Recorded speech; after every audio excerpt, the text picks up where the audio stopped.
Yo, what's going on? It is time to watch some not Contenders Korea. To watch something else, even.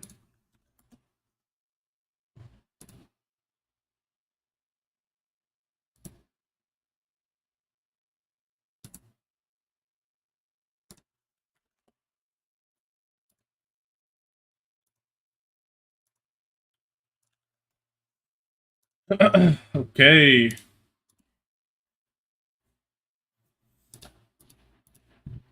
Oh shit, that's me.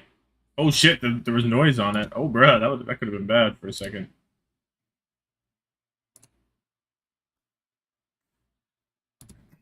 Okay, so this is Contenders China. Stream Elements bot is running. Thank you. Shout out Stream Elements. Uh, so this is just going to be the losers finals and the grand finals. I could watch the winners finals, but it is the same as the grand finals. Spoiler, so I will not be doing that. Wait, there's nothing on the screen. Hold on. There, there's nothing on the screen. Or Solus Victorum versus That's better. Like literally any team from Australia. I would love to see that. I mean, I guess I technically could have watched Australia stuff too, the grand finals and things, but I'm okay. I'm okay, and I could watch like all of the playoffs, but I don't think it's necessary. I think just watching the two final ones will be good. If someone gets signed from a match I haven't watched, whatever, I'll just go back and watch some matches. It's not a huge deal. I think it's important to watch this. So kind of the North Star for Overwatch. So seeing that slowly.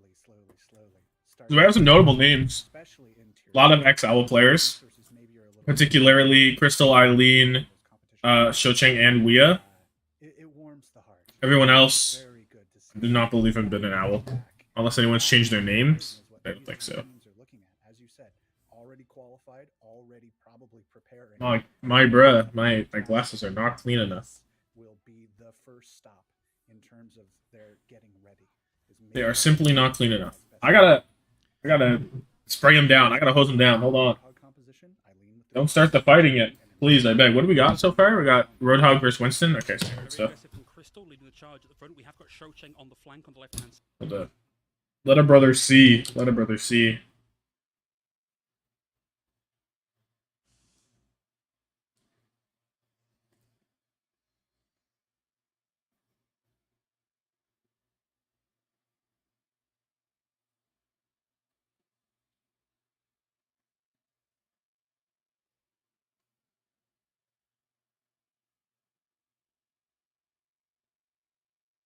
Not clean enough yet. Sorry, hold my quality of vision to a very high standard. I cannot see. What can I do?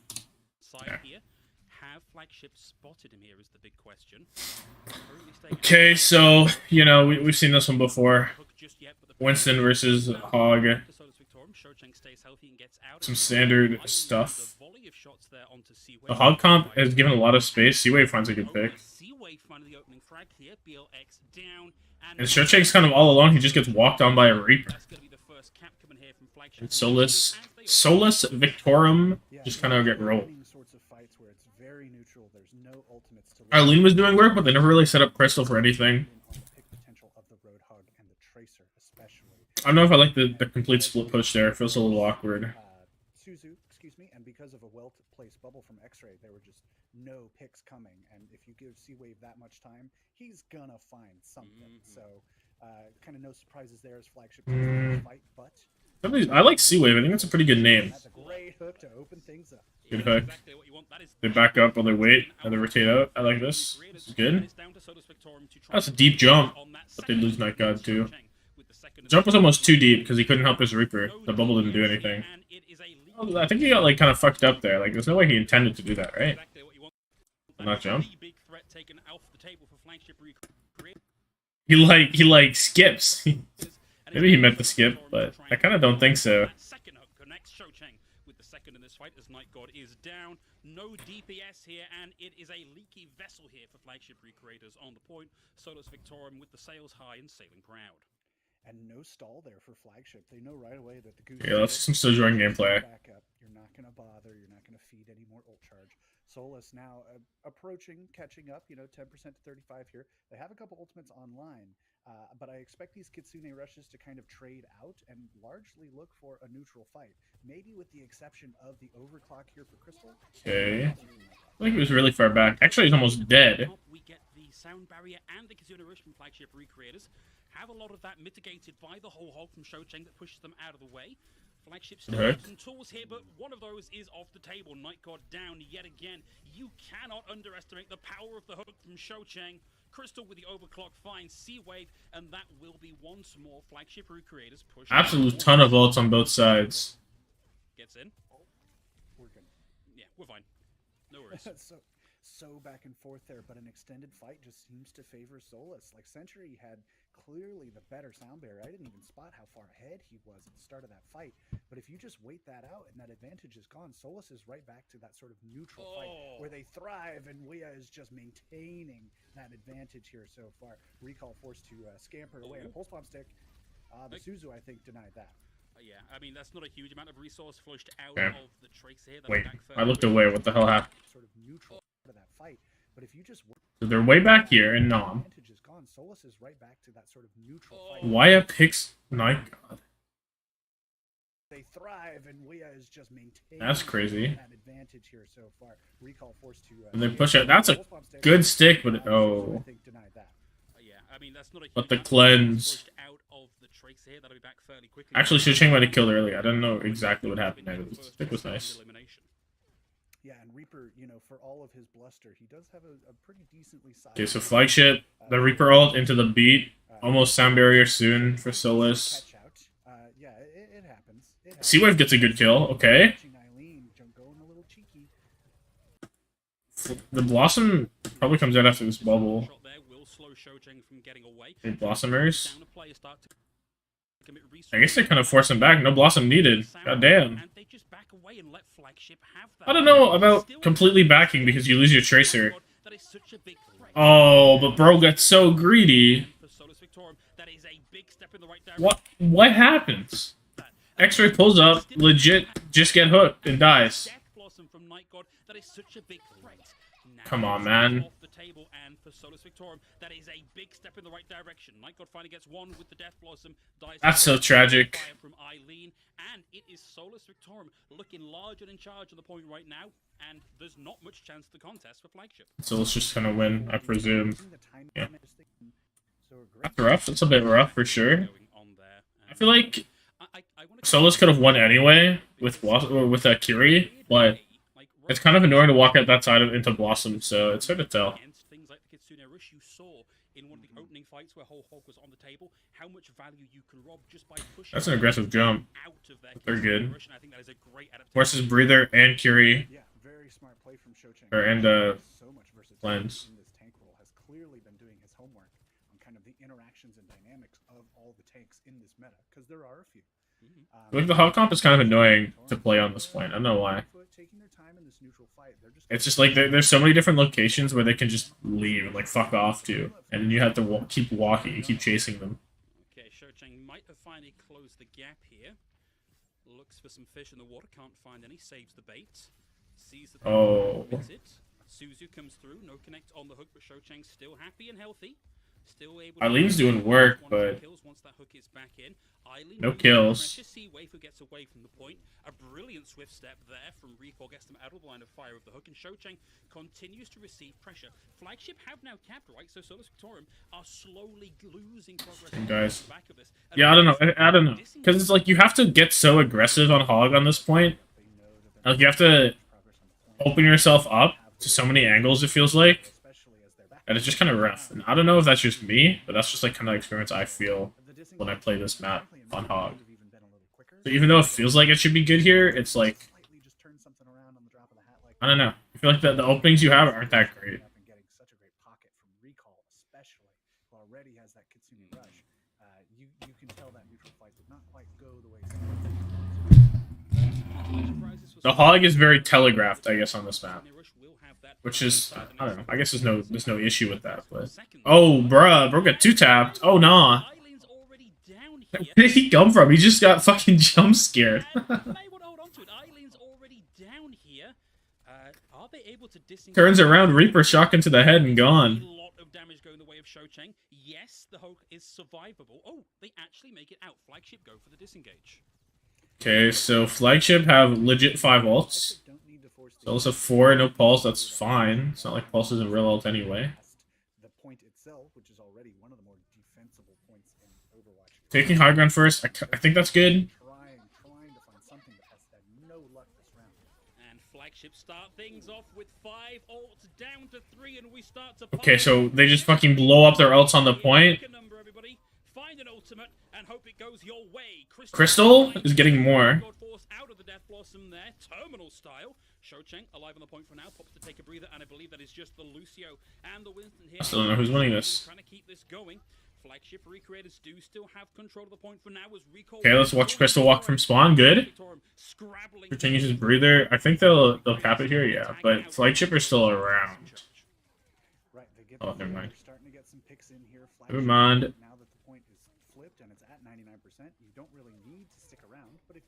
Recall is getting. Is he not dying?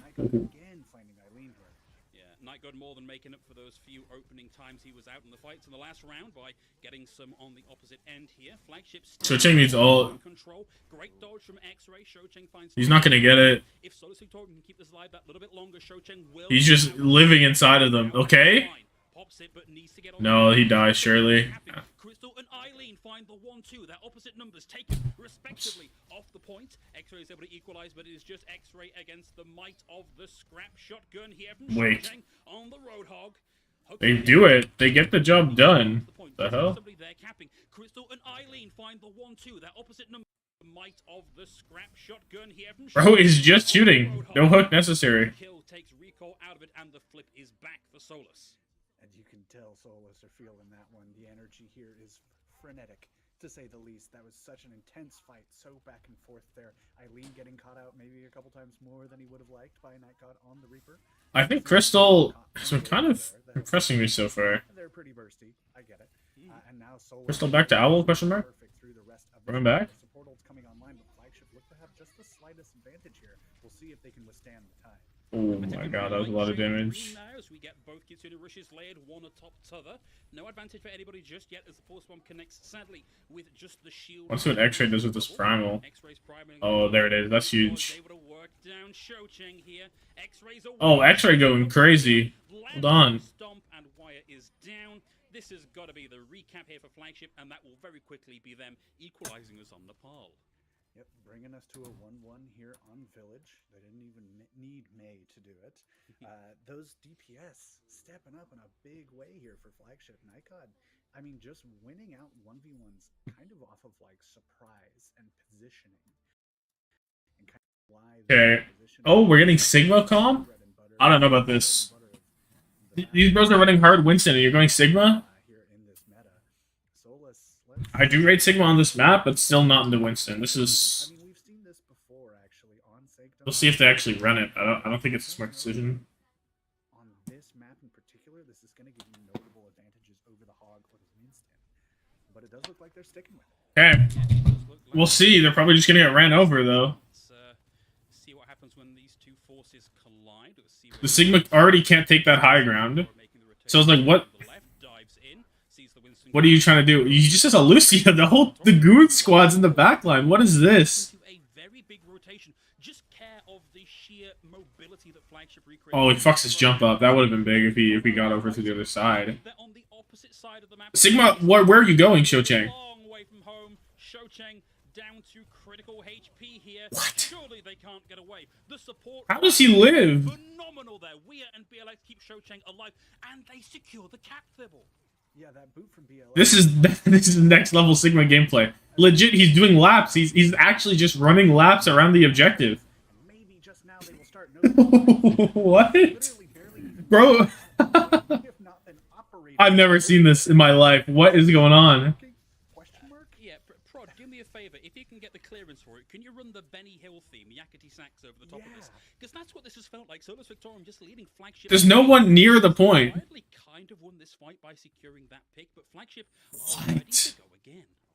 I mean, my mouth is just hanging open. Like, this is not how Cho-Chang gets one. traditionally played. Touch, stop, flip. You can't catch me is a pretty decent strat. Night God finally getting a. Now they have to go point because of course they do. Are kind of just happy to keep this moving. Now kind of go for the 1-1 fight, and that's That one might have been the weirdest fight I've ever seen. X-Ray knew that Weir was a real threat and needed to be taken out of this one and dives. This needs to go down in history.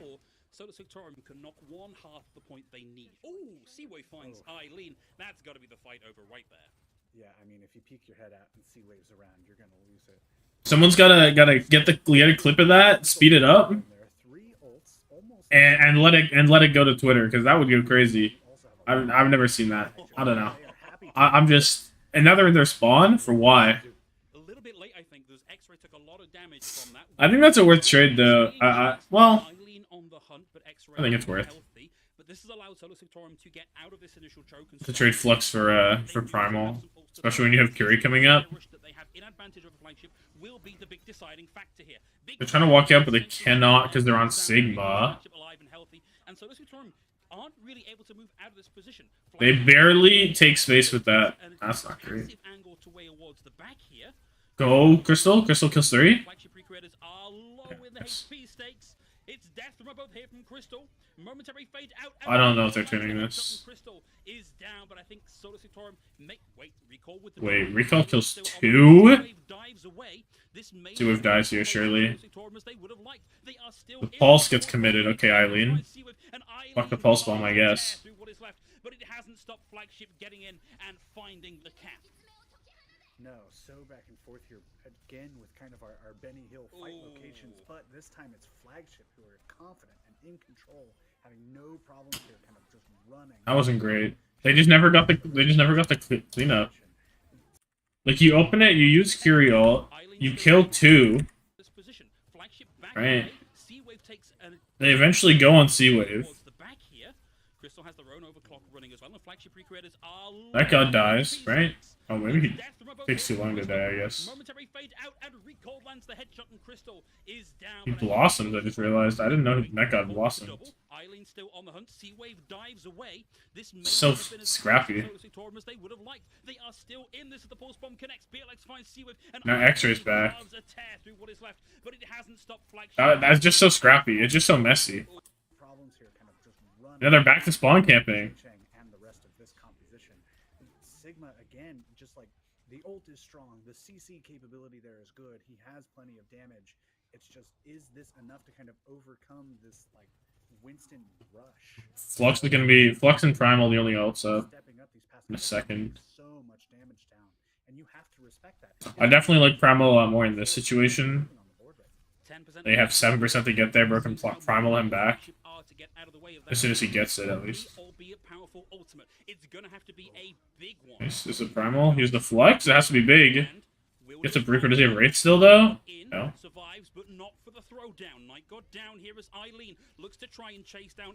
Okay. Big pick. And Flagship are in control for now. They've got the numbers. There are no ults available yet for Solus Victorium. They are staring at it and they can't. That's crazy. Contest. Flagship What I want to do real quick is I want to go back and watch the very beginning, and I want to get the timestamp for this because this is unreal. I will be. See what happens when these two forces collide. I have to watch this again. I just have to. Look, they start walking. They force back. It's just him and Lucio with the goon squad over there. They just keep walking. Flagship decide, you know what? Okay, we'll run it. We're gonna keep going. We're gonna keep going. Flux the jump up, and they keep running, man. Nobody's on the point. Oh, one's on the point now. Bro should be dead right here. Why? Where is? Hold on. Where is Night God? That he's not dead. Is Night God just not here?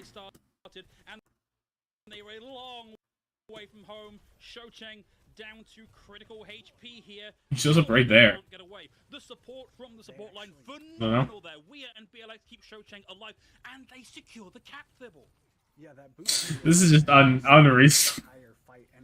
I was gonna talk about like Flagship seemed to be like running. Oh my god. And maybe just now they will start. No, but that great Suzu. We have literally barely even looked at the point. We're just not operating over there, and this is working?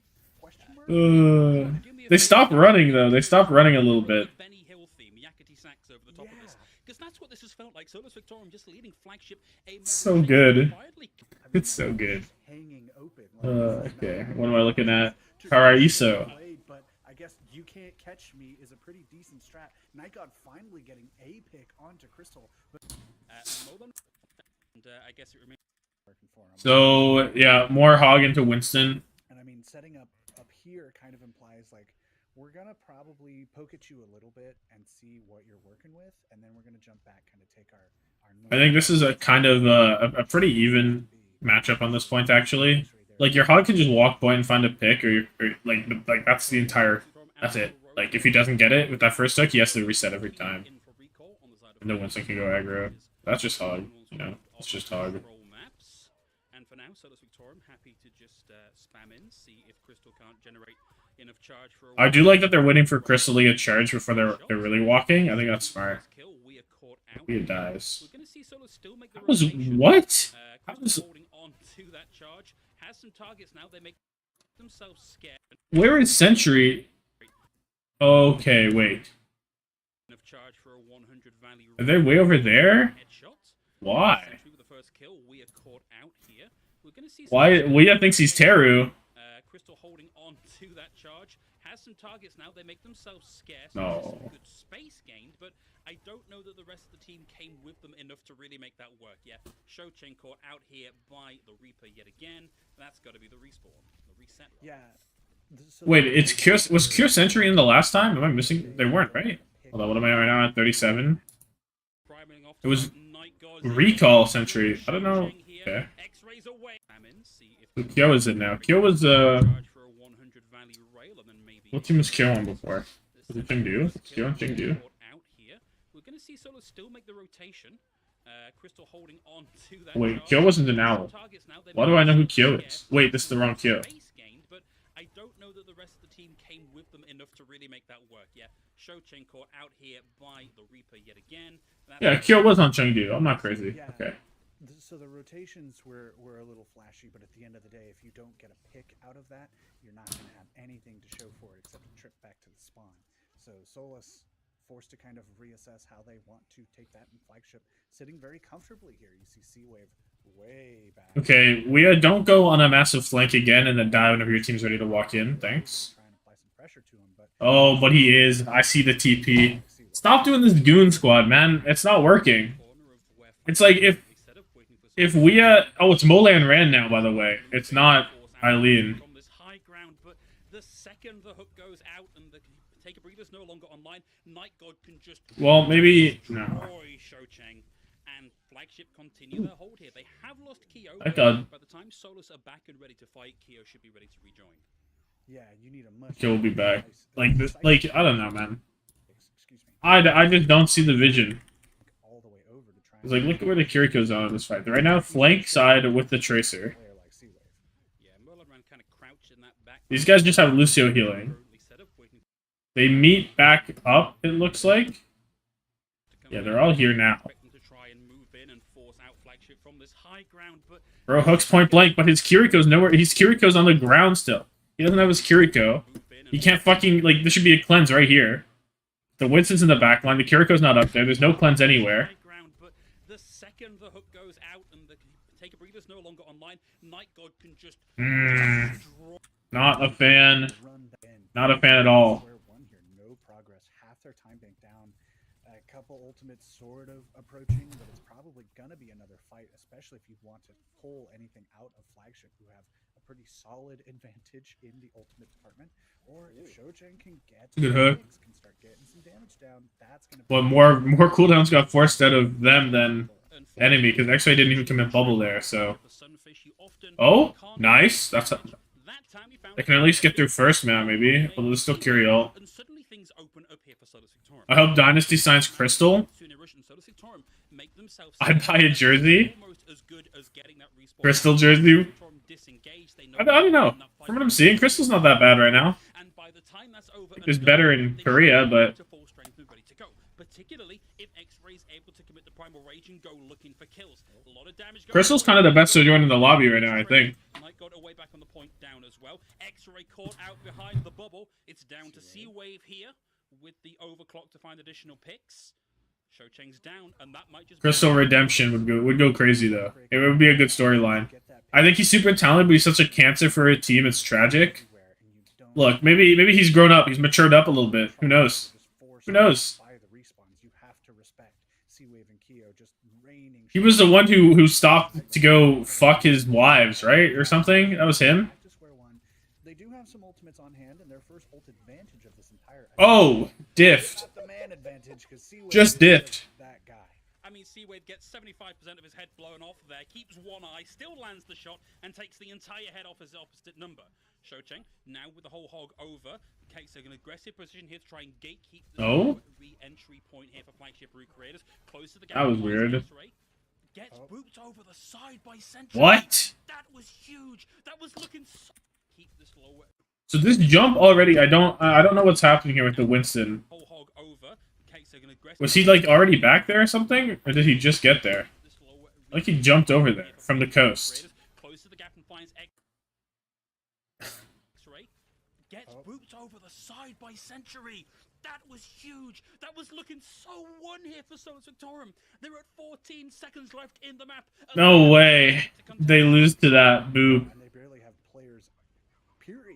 I mean, Mulan ran forced to run all the way into Streets for his Night God, taking a bit of a shot. Showchang back on the Doomfist here. Is he even gonna he touches. Just gets it. That guy's dead. This is his comfort pick here. We've seen what the guy can do with the Doomfist. This is winnable. Work here on the final scrabble for control of point A. Solus Victorum already with a player advantage. That should be remedied soon. X-Ray. Oh, X-Ray's dead. Okay. Nice. Can't find the connect, and Solus Victorum against all odds with the Doomfist pick may just get the cap here onto A. There's the charge punch. It blocks them back. And are we expecting only Hunters and Spark to sign Chinese roster? You saying that Crystal to Dynasty makes me think, what if Shanghai go Chinese? They could now if they're going full budget and they want to have, and maybe they'll get more fans like that. I could see it. They might make more money by having a worse team but going Chinese. So they might opt to do that. You know, I'm going to walk back my criticism here of Showchang picking up the Doomfist from map to map here. That particular fight, that amount of clutch from the... Hello, Tommathan. Hello. Yeah, I think it'd be interesting as well to see more Chinese, but Spark are going to get the best Chinese players, right? 100%. I'm presuming that they're still, you know, committing money. And then you have your Chengdu guys, and then Shanghai would be getting, like, the third level. Well, I guess Chengdu and Shanghai would be getting, like, equal levels, probably. But it'd be interesting. And it might reinvigorate the Chinese scene, because from what I've heard people say, it's not as big as it was. Like, it's really on the downturn right now. Showchang robbed of the meteor strike kill there by Crystal, who would like to look for the ace here. Finds 2, 3 more to go. Could you give me a crash course in Chinese contenders? I could, but this is the first game I'm watching of the entire thing, so I actually can't. I lied to you. This is the first, this is the first one I've watched of this.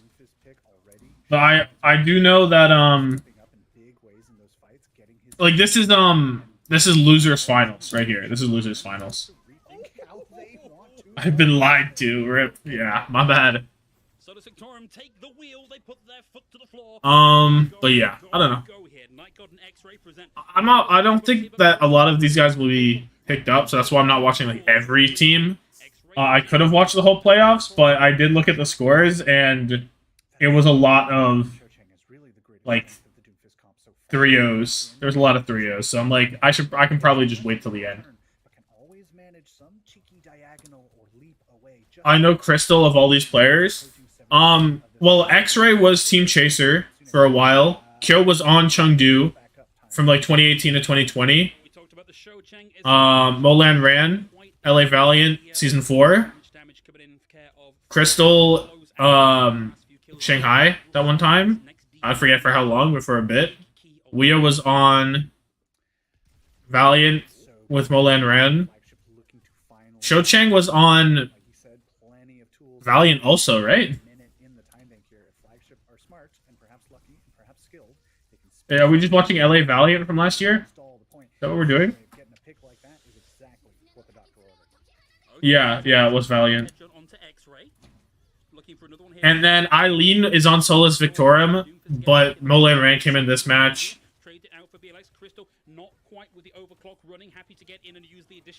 Eileen wasn't doing a lot of anything. Also, this Doomfist pick is just like, they're just staying on the Doomfist. And this is pre-buff. Like, this is last patch. This happened, like, I don't know, the 4th, I think. So happy here for Solus Victorum. You're playing with the house money. You have lots of tools in the back. This is interesting. Also, I just looked at like the outcomes of these matches, and maybe I do go back and look at winners finals also. There's some interesting stuff going on there, so maybe I'll do that after. But I'm already committed to this. So. Crystal will find a parting blow here, but now we are into overtime and Flagship continue to generate a numbers advantage. Molanran chased out by the opposite number. Night God now on the tracer of their own gets the win over Molanran, and now it is Shocheng. Yeah. Just BLX to try and keep this alive. It's a good push in sub. I'm surprised he just locks the Doomfist. Like, what's the vision? What's the vision? I will punch the Winston out of his bubble team. Don't worry. This will go crazy. Promise. This is me when I say trust, guys. I'll go Doom here. Testing is wow. Yeah, no, the combo potential here, you're right, is insanity. And that's not even taking into account a Nano Tracer or a Nano Overclock Sojourn. Like, there's so many options for that. It can also help keep look like Ana. Other backline alive, right? I think Ana Curie is valid on this point. If you want, you have to hit some good nades, but I think it's okay because of how far away the Ana can play. But where's Ana playing right now?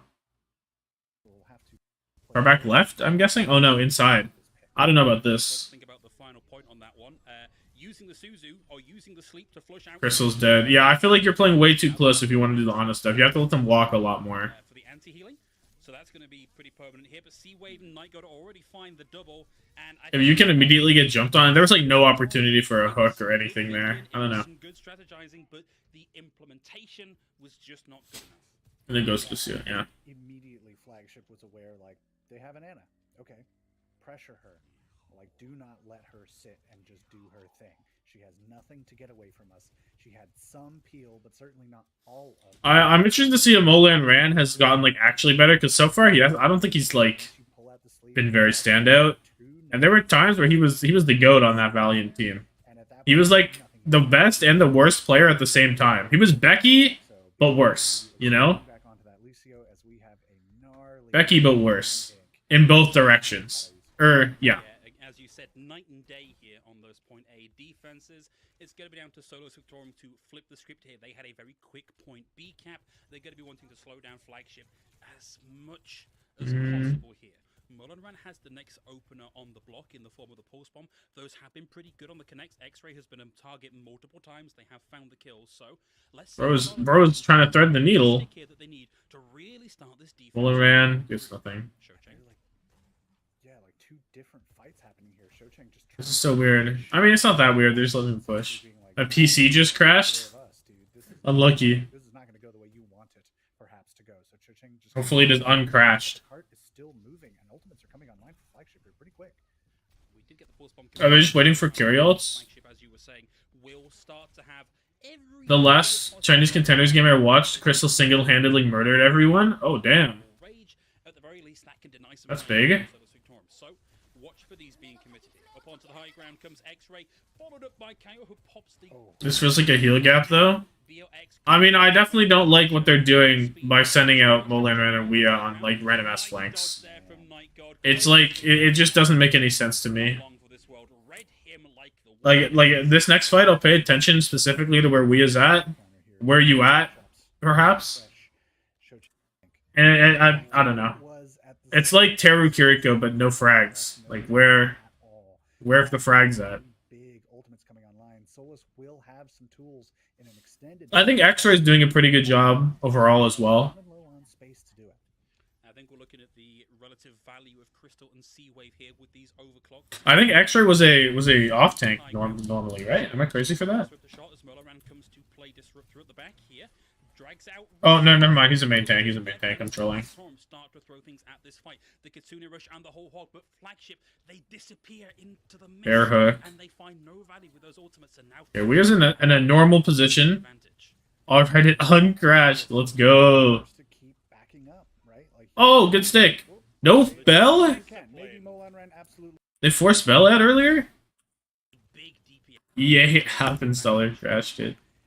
And where was the Bell forced in this fight? Am I missing something? It wouldn't be forced there. Unless you eat the... Wait, I should be looking up there. Yeah, and Solus just kind of... Because it changes the health bar, right? You cannot...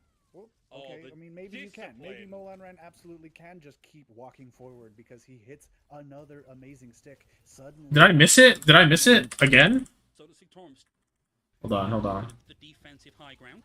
Seawave pops the disruptor shot as Molanran start to throw things at this fight. I'm just looking at the health bars. But Flagship, they disappear into the mist and they find no value with those ultimates, and now Flagship have a big DPS advantage.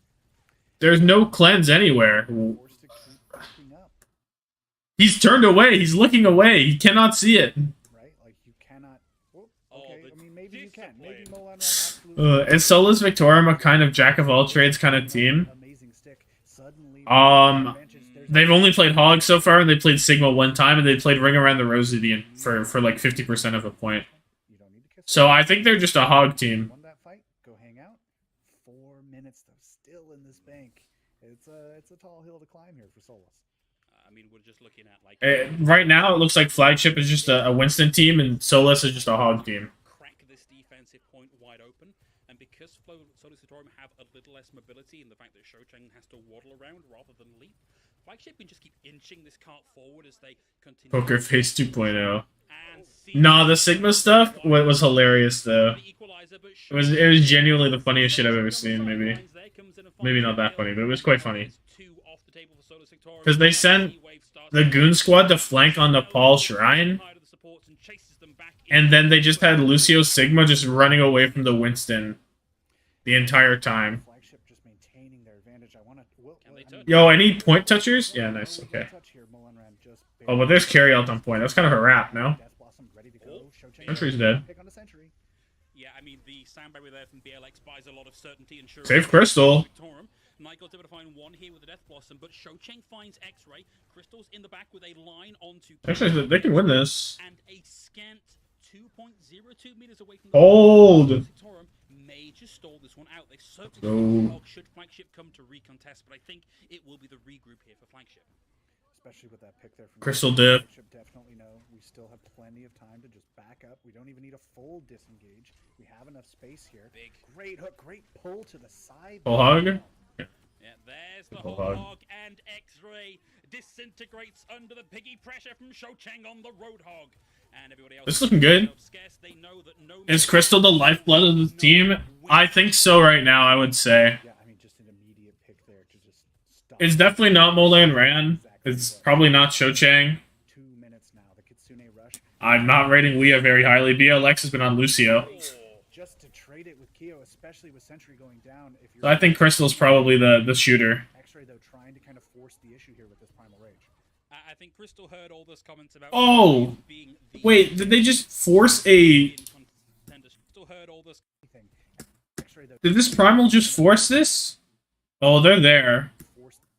But it's a Tracer and a Reaper, so you ult this and the Tracer and Reaper just fuck off because it's a Tracer and a Reaper. I don't know. That felt a little trigger happy from Leah.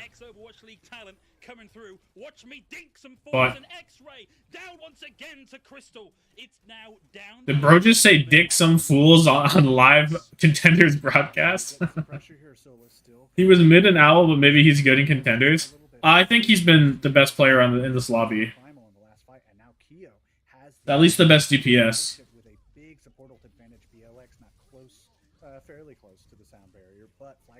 If a team picks up Crystal, I'm like, okay, that makes sense. Nightgod look like they're going to try and cover that up in the Reaper cloak there and absorb the damage. Ultimately doesn't find anything with this one. Huge amount of damage goes. I think Crystal looked mid on his first hit scan season, but he probably got better on the roll. And saves Nightgod, saves Shocheng. Yeah. Nightgod finds two, one with a primary, one with the ult, and in. That's it. Flagship up 2-0. Bruh. In his capacity to land hooks, but because okay, a little bit of Esperanza Gaming. We're getting the Winston now. Normally committed to just like absolute bum rush. Interesting. Recall is back in instead of Kyo. And I think Solus perhaps seeing a bit of the reality of the situation, going for the full mirror now. Yeah, for the first time this series, also worth noting, Recall back in for Kyo on the side of Flagship. I guess I decided that the hog comp wasn't working. Should Chain play for Valiant according to Wikipedia? I don't remember many players for 2021 Valiant. Yeah, Shocheng was a Valiant gamer.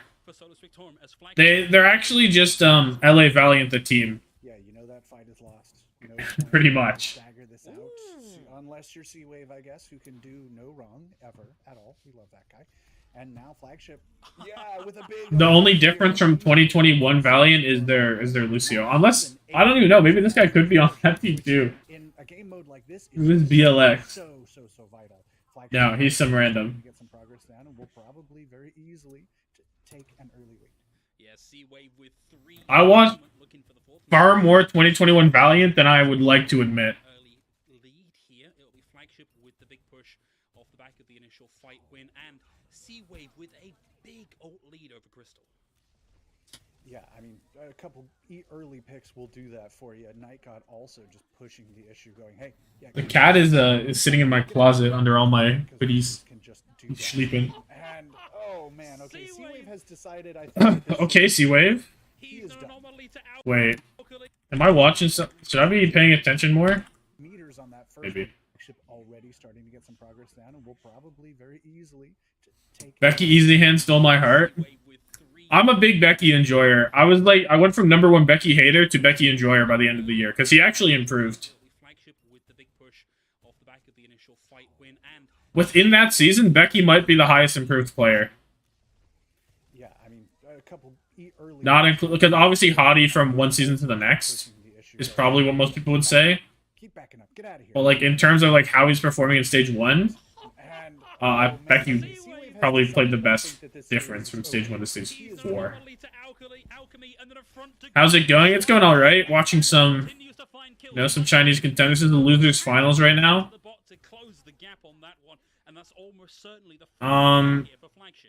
Yeah.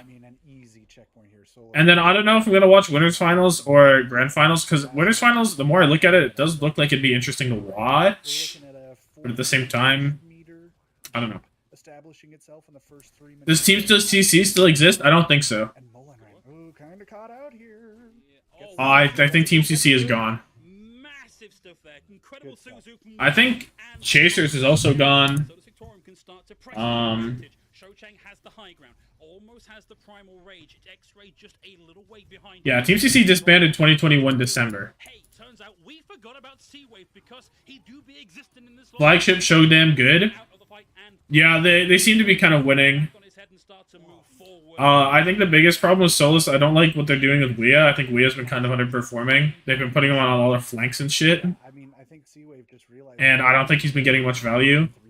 Over the course of the first half of the series, like we normally do. That's the biggest difference. And then I think Crystal's probably my favorite DPS in the lobby, but Seawave is turning it on right now, so maybe he's just warming up. Seawave is, from what I've seen, the best Sojourner contenders. Maybe, I don't know. In the last 2 maps, I thought Crystal was looking a bit better, but right now, it is looking all Seawave. So you can't make firm judgments from a single match anyway. So I would be keeping that in mind. I'll break out the magnifying glass.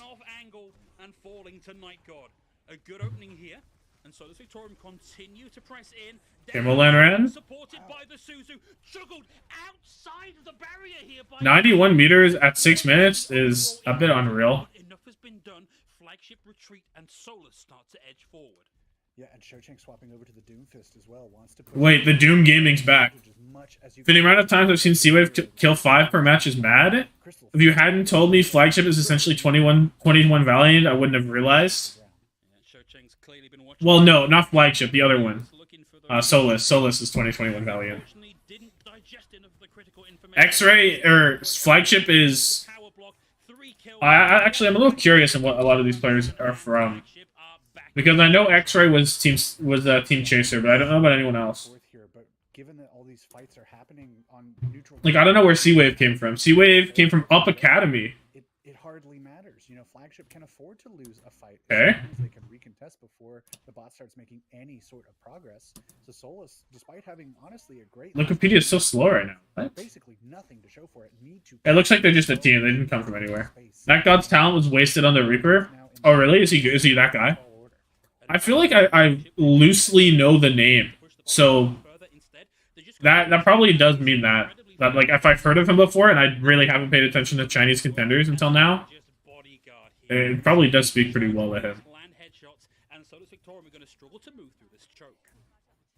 Yeah, I mean, just kind of forced to respect the site. He is amazing. I hope there's another contenders thing soon. Well, he'll be at the Pacific Showdown, right? Because I think it's top 2 from China go there. So hopefully we'll see a cool meta in that. Assuming it's on this patch, or like the live patch, which it probably will be. C-Wave is going crazy. Yeah, maybe C-Wave is better. He was just warming up. Just let him cook. Here we go, back in control of the bots and free to take that high ground again.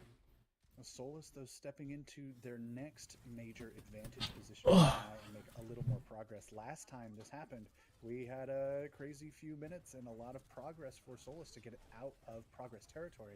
But Flagship have basically earned that all. I've seen that god play Widow too. Oh, cool. Shochang opening onto C-Wave is exactly what they needed. Shochang kills 2. Okay. Losing the Curiel isn't great here. I want to see why that happened. The fight's going on. C-Wave is half. Molan Rand's really low. C-Wave immediately dies, and then they say, fuck it, Kiriko ult. And the Reaper has no Wraith. Super big punch. Damn, that was nice. Incredibly speedy shotguns. Big boop there displaces Night God, stops the Death Blossom, finding too much value, and Solus Victorum in the confusion. I guess Doomfist just like running it down at Kiriko ult probably is pretty decent. Finally, they stand to make a bit more progress past this central point. Yeah, give him a little bit of a stun, push him all back for a second, especially even more so on live compared to this, but you don't get as much speed. Interesting. Valiant's org is probably the worst org in the league, which is sad because I really liked Easyhan, Becky, and even Dia. Yeah, I mean, Valiant's org, I don't know, a lot of the stuff was fake, right? About how they needed, like, how they were using the players to pay for stuff and things like that. Like, that wasn't real in the end. But they're definitely broke as hell. I don't really blame them for what happened with the American Valiant team that one time, because it's like, it's not really their responsibility, you know, they buy the org, they can do what they want with it, and they didn't like what they had set up, so they tore it down. I think that was reasonable. But it's definitely a little, you know, a LA Valiant. There was a moment I thought Nightwave was better than C-Wave, Night God was better than C-Wave, and C-Wave is the best DPS in China? Damn. That is high praise. That is high praise. If he kills Crystal here, is the best. Oh, he didn't. I just kind of dislike Immortals in general. They don't even own it anymore, do they? Struggling to do damage through the sound barrier here, and Solus Victorum are slowing this down, but it's not necessarily been slowed down enough. The respawns here, Flagship, have actually been they do own it. Difficult for Solus to fight again, and now X-Ray is back with the primal, and there is no time. I thought that was like why they sold it, but it's not. Crystal down, and that's going to be the bot regained here for Flagship. Yeah, just great juggle there from X-Ray, and in general, like, great job from Flagship being so spread out, because Solus Victorum, like, where do you put pressure, right? You try and maybe pressure the Kiriko, she swift steps away, like a Lucio, come on. Like, there's so many slippery targets for. They own it, but it's operated by a Chinese company. Yeah. To the function of this composition, so if you can't take one out. Yeah, that probably sounds about right. Oh my god, bro hit the shift into cancel into punch, and it didn't do anything, but it looked cool. With a minute 20 in the clock, their options are so limited right now. They need to force flagship. Yeah, flagship don't even really need to push right here. They can just wait. Doomfist Gaming. Doomfist is hella fun in comp right now. I was giving him a go. Bro goes crazy. Flagship are not pushing this. They're happy to keep this high ground. I'd be down to see a hard Doom meta and not just a few teams play it. It'd be cool. He plays Overwatch like he can't hold space, so it's really fast. It's really different Overwatch compared to what we've been watching the past 2 or 3 metas. Thoughts on Ramatra? I don't know. I haven't played him in like a pug or a scrim or anything like that yet. But my initial reaction by looking is like, I don't know. I think he's kind of whatever.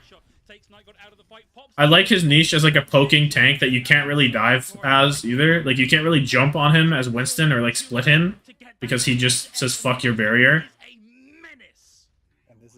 So I don't know. I think he's cool. I think he's a little undertuned right now though, if I was to guess. We'll see though. His ult's really cool. Does 800 play anything else other than ball? I just wiped him from my memory. I mean, in about 10 seconds, you will not be able to leave Timothy Smythe. I don't even know who that is, I'm gonna be honest. We'll probably see him in KR contenders for next stage if he's usable. I think the next thing is Pacific Showdown. So Pacific Showdown, we'll probably see if he's any good.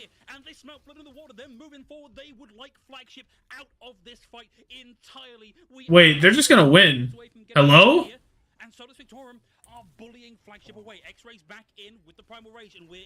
Okay, you have... Oh, Solus might win this. My god, dies with Blossom? Oh, come on, man. Oh, come on, man.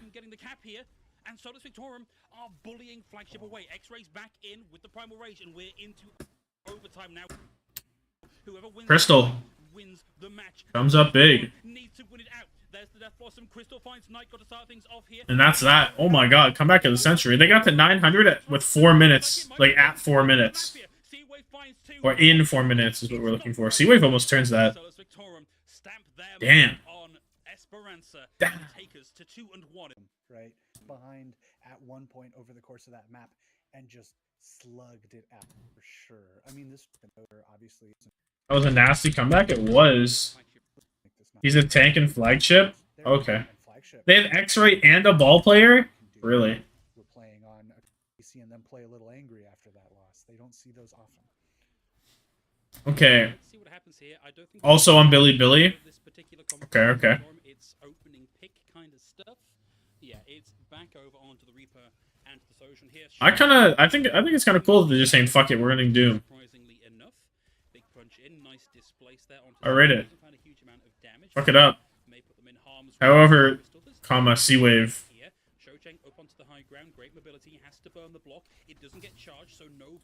Early thoughts are that I did not enjoy buying the battle pass to get him, but it's really fun to play, even if his use is dubious.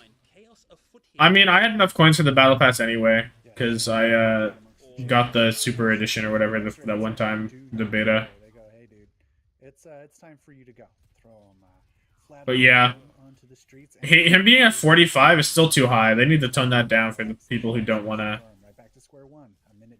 buy it. Flagship has 800 X-Ray and Shochang. Wait, what? But Shochang's on the enemy team. Is he on a loan or something? I guess he is.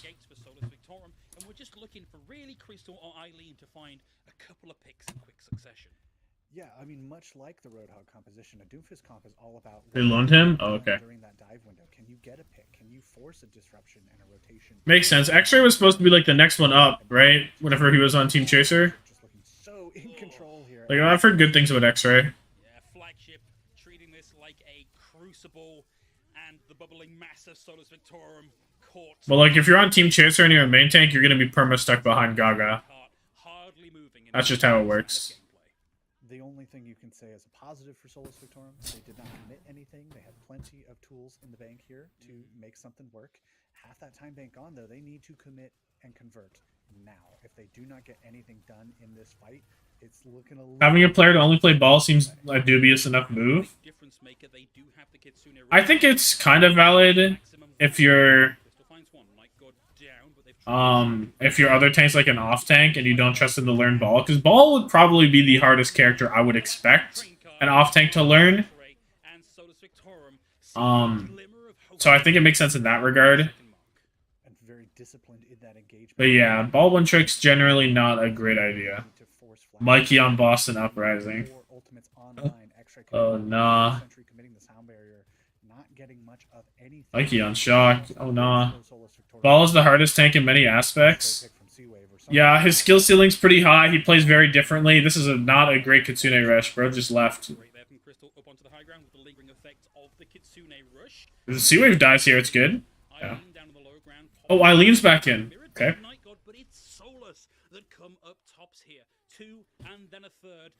Yeah, Ball has a really high skill ceiling. He plays really differently. That's big. That's pretty much the two. He has a lot of techs you need to learn. I agree that Ball is hard to play, but I also think he's awful to play. Yeah, I agree. I do not enjoy playing Wrecking Ball at all. Like, even if Ball would be hard meta in Overwatch 2, I simply don't think I'd play him. He just doesn't feel like an Overwatch character to me.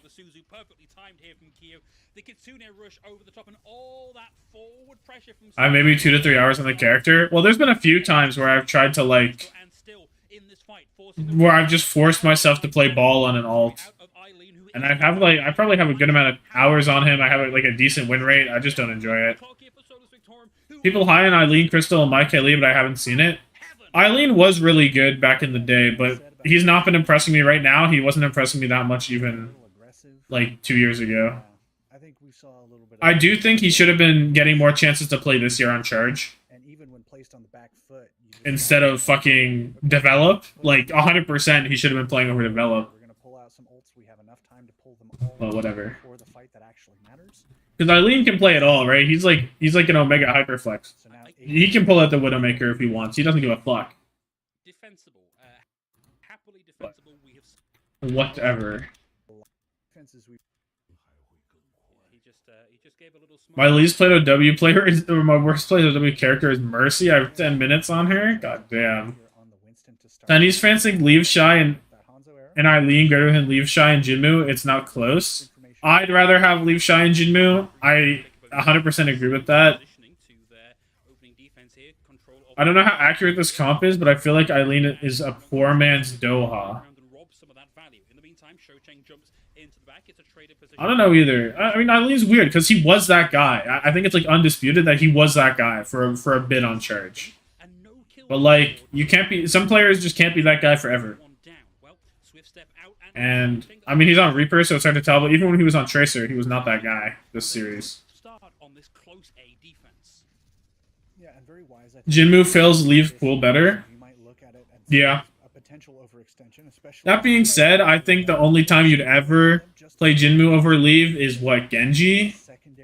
And even then, it's like, just let Leave go. I think it'd be better to just run Leave Shy and you don't need anyone else. Like, realistically, they can fill every single hero. And every single combination. You could rather have, maybe for Tracer Genji, you'd rather Jinmu Leave. But like, Shy has a Tracer on him. He doesn't, like, he's Shy. Don't you fret. Do not fret. Bro has a Tracer on him. But because it's the Spark, they can probably afford to, they have the luxury of being able to pick up Jinmu if they want. But for most teams, I'd be like, you're better off spending elsewhere. Yeah, and that will stop Solus Victorium momentarily. They now have their own Kitsune Rush online. Layer that over. That comeback was sick, but unfortunately for Solus, it did not do anything, and they simply lost this map. Wait, they're winning. Hold on. Never mind. I remember a lot of the Chinese Valiant Charge players. Eileen was cracked on Genji on Charge, right? Yeah. He was cracked on Genji. He was cracked in general. He was like the star of the show. He was an MVP discussion. Basically, your tournament life on the line. They must. He was that guy, and I think it was what 2019. I think it was. But that Primal Rage needs to handle a Death Blossom, an Overclock.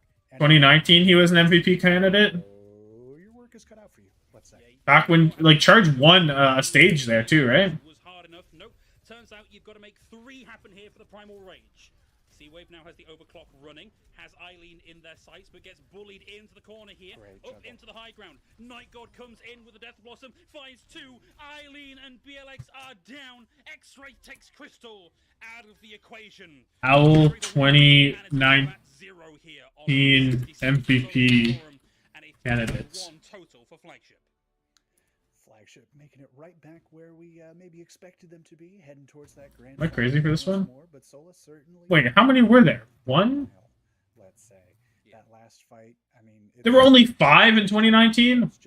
Maybe it was 2018. So much you can do. You need. So I do not see chat right now. If you guys are screaming at me, my bad. Come through, you're gonna get outmathed in that scenario. So Flagship just maintaining their discipline. Jimmu greater than Eileen. Jimmu mechanically so sound. If he just grows a brain, maybe get a coach level of rush. IDK will help. That was too long ago. The competition quadrupled. Yeah, Charge's only stage win. Yeah, I agree with all of that. I think it's pretty obvious to me that Jimmu's better than Eileen right now. I think it's like the only proper take. So anyway, team, right now there are 2 options. There is watch the winners finals between they're called what's this team called? It's the winners finals, which looks interesting to watch, but and then there is the grand finals. And I'll watch grand finals no matter what, just a matter if you guys feel like you want to watch winners finals as well. It's just 3 maps. Yeah, HLXC. There's a 3-map winners finals between HLXC and Reactor, Flagship Reactor. Because obviously Flagship are in losers right now, right?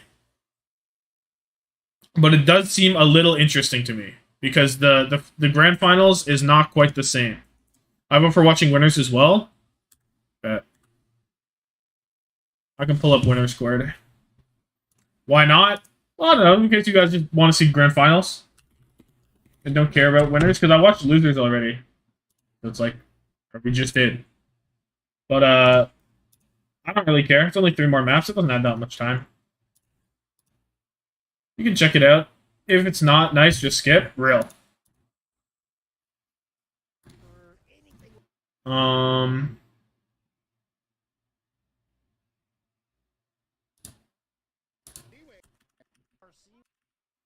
Okay. It's buffering. If it's boring, you can skip, yeah. I'm gonna go get a drink real quick, though, and then I will be back for this.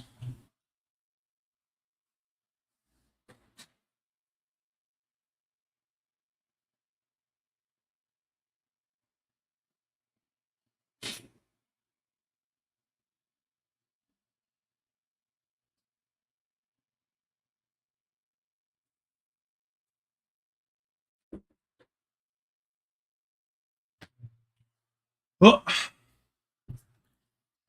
How's the weather? Does Kaylee equal my Kaylee? Yes. The my for my Kaylee are just miraculous youngsters. Shout out to them. And now, and I guess he's moved on in his life. He's done reliving the glory days.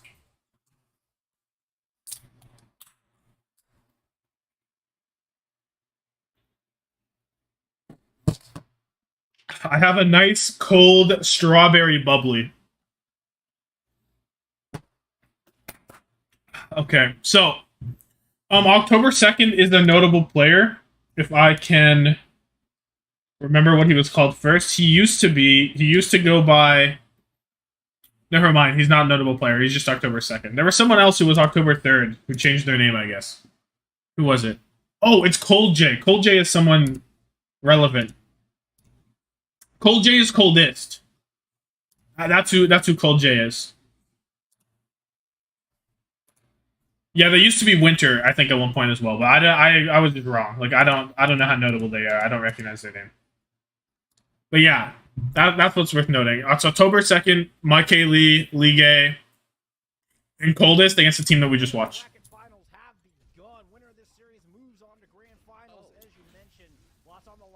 Okay, so Salvation, just C-Wave just dies. Okay. Cold J is a cooler name than the. I like the rebrand. Salvation pretty good also. I don't know. I like Coldest. I thought that was a cool name. But Cold J, it's like sure. Salvation pretty good. He frags. Okay. Noted. So far, he does have a frag. Wikipedia for Chinese players is so scuffed. There's a lot of red names. There's a lot of red names in the tournament right now. C-Wave dips Kaylee. Wait, they're playing Ash. Why is HLXC playing Ash? Any particular reason for this right now? A little weird, no? Is Kaylee just not good at Soj? Or do they actually prefer it here for some reason? No, he's on Soj. Okay. Yeah, because it doesn't make a lot of sense to me on this map. I don't think Ash has that many good angles because you can't really play all the way up top. You don't get really great dynamite angles. You're really open. And then if you play on the platform, you're better off on Soj because you have slide. I saw C-Wave pull it out once and C-Wave pounded on it. Huh?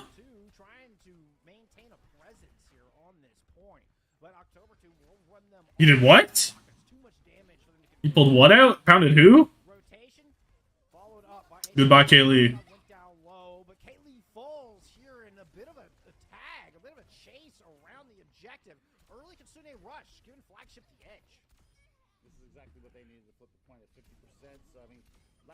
That's why they picked it? Oh.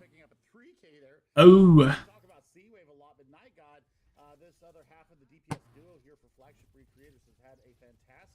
I like the HLXC logo, the little car. I think that's sick.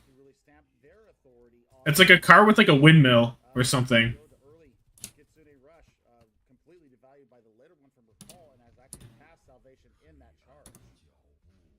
Enhanced on it. Boom. This is the sick logo. The colors are good. You got a trophy on the hood. This goes hard. This goes hard. Bro misread my message so bad it became good again.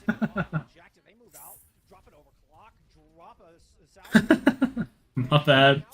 I can't read. New Rolls Royce prototype just dropped. Oh my, triple.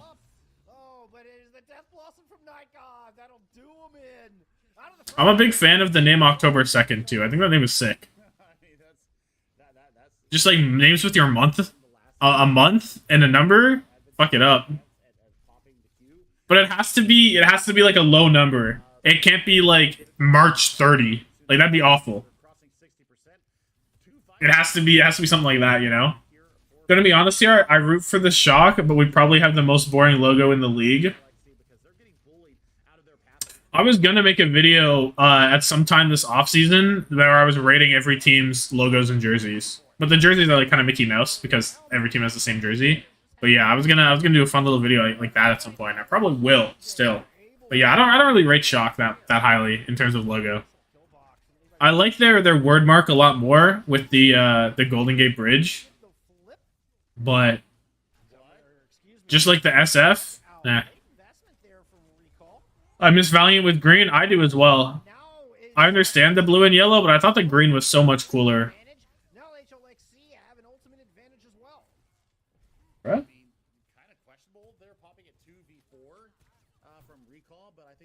I think that Charge is the worst logo. The thing about Chargers, I like their colors though. I think the double blue is pretty nice. But yeah, I guess the GZ is not that cool. Goodbye, League A. Green Valiant with the Western roster goes hard. ATT? What? Huh? AT&T? For real? This is a close-ass round, by the way. But Flagship have significantly more ults.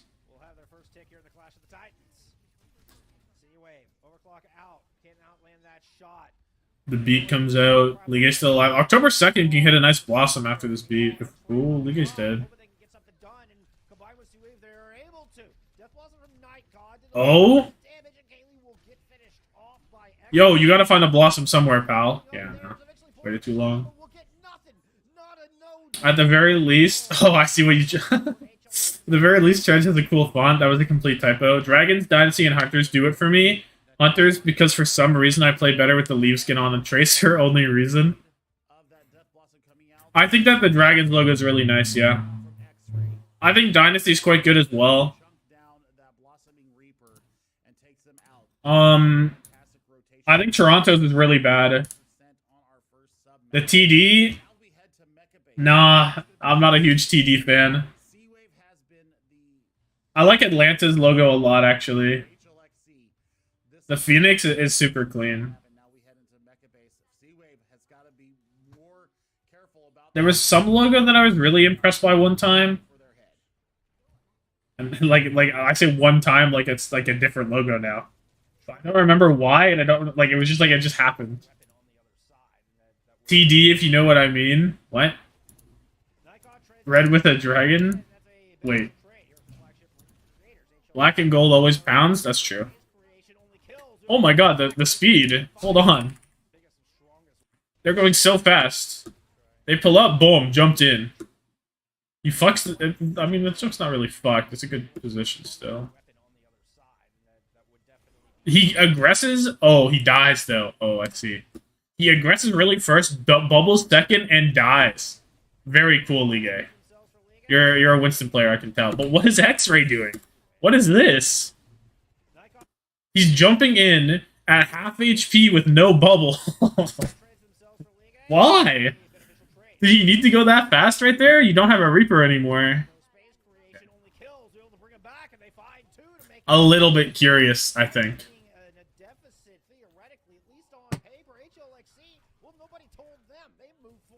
Mid logos to me are Shock Charge, Toronto, and Boston.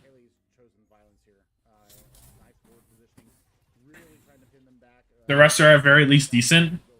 I like how you called one mid and then called another one decent. Like mid isn't supposed to mean decent. Well, I got what you mean. I know what you mean. I think Washington logo is kind of whatever. Actually, was Washington logo I was impressed by that one time? Probably not, right?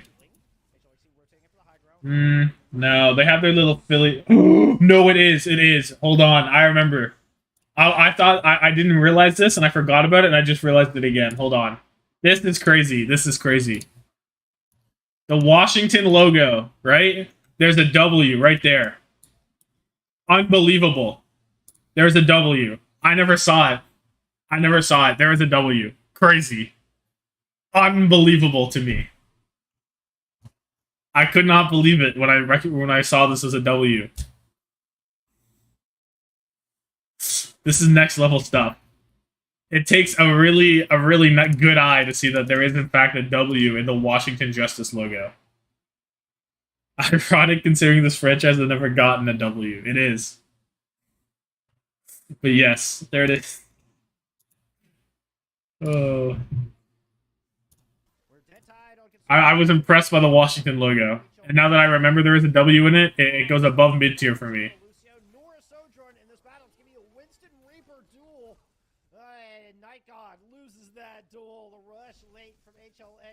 Okay. Ooh. Big thing is that Liga has a 20% lead here on So we have HLXC has 4 ults, no carry, into pretty much 5 ults soon. All of them wait, look at this. 7-7-7-7-7-7. They got 677s on the screen. That's crazy. That's gotta be lucky. Which franchise have never won anything? Toronto, Spark, Philly, Chengdu, Justice, and Boston's are the only one I can name off the bat. Whenever I see American-themed red, white, blue branding, I immediately fall asleep. Logo of Team A, yeah. Houston. See, the thing, red, white, and blue for me, as a Habs fan, I associate it with the Montreal Canadiens. So, I am saved from not seeing it as American colors.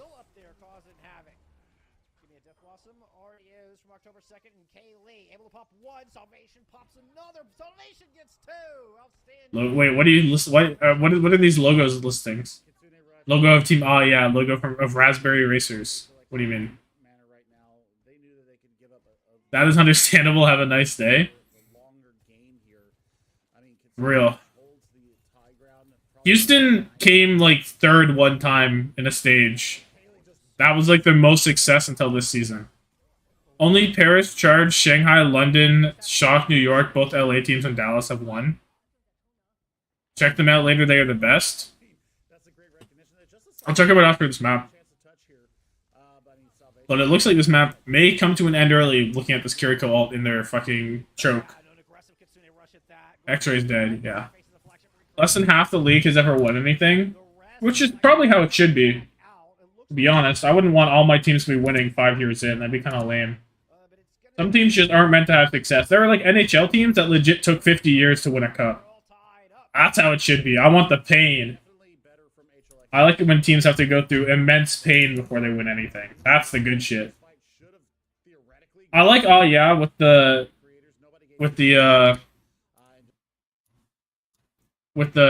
guy. I'm a big fan of the Kool-Aid man.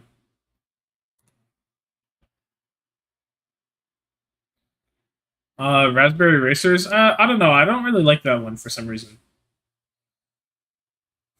Considering how there's been 20 opportunities to win something, I think this is a little bit more disappointing. Titans won in 2019. I am offended. What is a Raspberry Racer? What is that?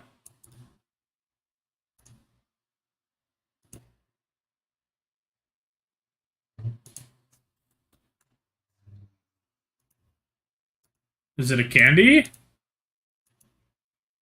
No idea. It's based off the marbles.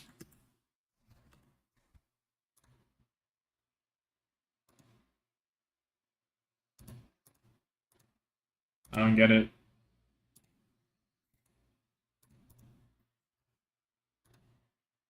Okay.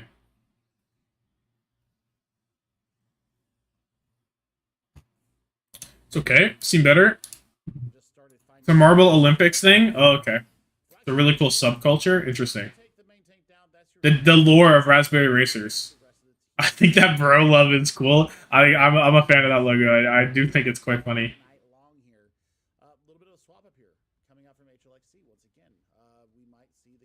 Were we getting Diva from Ligue A? Bro loves goes hard. Real. We are getting Diva. Okay. Interesting. We're also getting Ash Tracer, Genji, or not Genji, Zen Ana. This... Okay. So you're just playing Peel with Diva on your Zen Ana? I guess.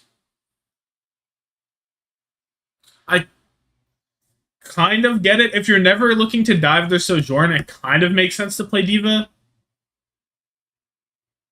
It's like a really heavy, it's like a counter dive comp, but you don't have Hog, so double flex Diva. I kind of wish Zen Ana feels weird to me, but I guess it works. I think the reason Diva could be better than Hog in this is because your backline can play like more far away. Like they don't have to play within hook range. Because like if you play out of hook range and you're trying to counter dive, you simply lose. Zen Ana, Tom, what's your Valorant night market? I don't even know if I have Valorant installed. I don't know. I couldn't tell you. Valorant, I played Val a little bit, but I don't know. The game just, I don't really care for it.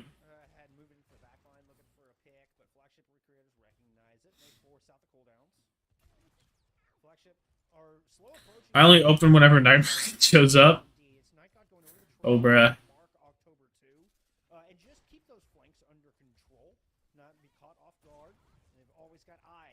Big dynamite. Good rotations. Jumps in, does air, and he's just gonna die, right? Yeah, that's the Diva did. Did he eat something? Did he eat something worth value? Because you can eat Kiriko projectiles. No. He just did damage. Well, ran still in Contenders, apparently half a coach and half a player? Really? He was playing in the one thing. I'm addicted to Gamba. You'd love CS then. I mean, I didn't even see that happen. I think it was Night God that was on the point that flipped it over for them. That's not even gambling. It's just like the night market. It's just like special deals. There's no gambling there. There's no loss. You can't lose.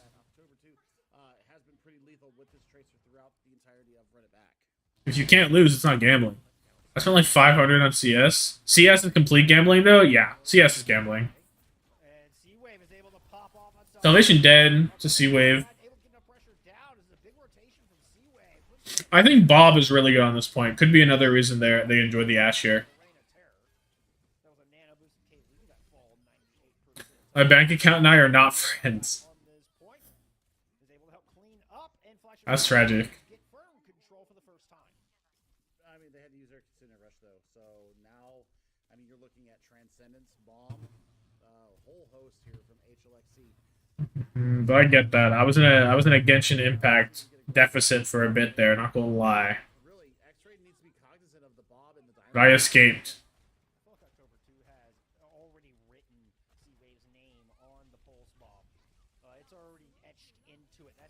C-Wave, my lord, he kills Ashe and Bob, fucking up the whole family. I want a deathmatch Kaylee versus Jimmy versus Crystal. I'm throwing at Frida too. I spent like 4K on freemium games, I feel ya. Damn, but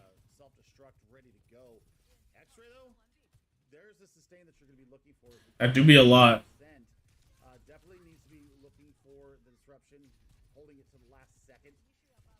Maybe to bat Salvation out of the way when they try to use the Transcendence and let the rest of the team go in behind that and clean up the fight. Salvation hiding far on that back left-hand side, just kind of peeking through the window at the moment. Yes, coach. Aprita just goes crazy in 1v3s.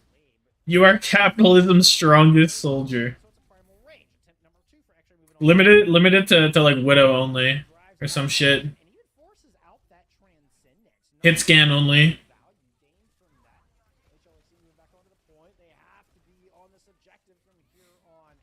Please don't lose with this comp. No! Faces trade. You have Diva Bomb? Oh, Kaylee. That was nice.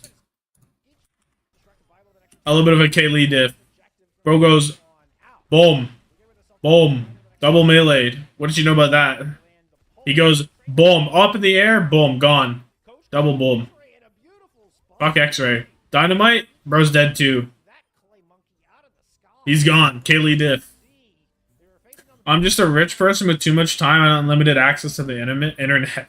The very first in-game purchase I ever made was a few days ago when I bought the Overwatch 2 Battle Pass, and I am still angry about it. Damn.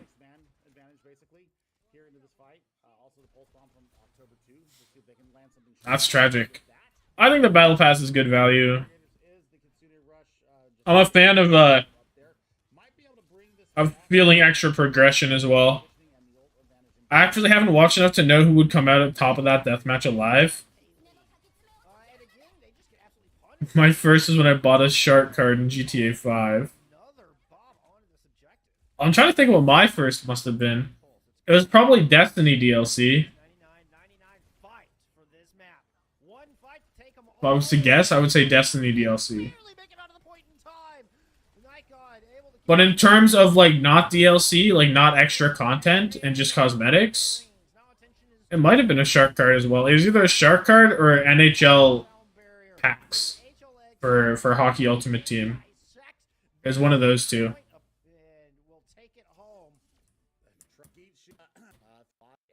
COD DLC? I actually didn't buy the COD DLC a lot. I sim flagship too much.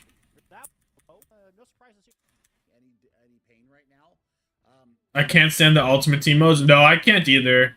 I didn't spend very much on it. I know some of my friends would spend like a ton.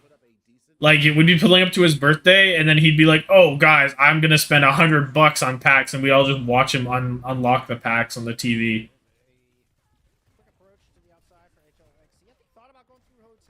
Well, I was never really into the ultimate teams. I can't speak. I enjoy like GM modes a lot more. Franchise mode. I normally buy the hockey like a year later, so then I get the next game super cheap because EA games are a fraud, and then I fuck around with that. I only play the My League thing in sports games. Yeah, like pretending to be a coach or an owner. Yeah, I agree. Those ones are more fun.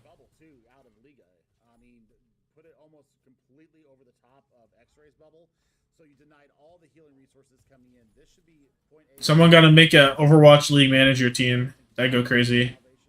I'm on FIFA and Madden right now after getting them for like $20 each. Yeah, that's good. That's good deals. If they ever put NHL on PC, I'd maybe buy the new one right away. Because for some reason, NHL just hasn't made it to PC yet, and I'm like, bro, what? Just put the game on PC. But fuck it, NHL's not a real game compared to FIFA and Madden, so. Since football is enormous in Brazil, my friend's father has an ultimate team in FIFA 18 or 19 to spend about 3,000 hours on it. I would love to play an esports manager game. Yeah, it'd be really cool. It'd be sick for if someone does it. You don't even need like any fancy stuff. Cool to have some stats. Get some stats. Get some win losses. Get some coaching options. That'd be cool.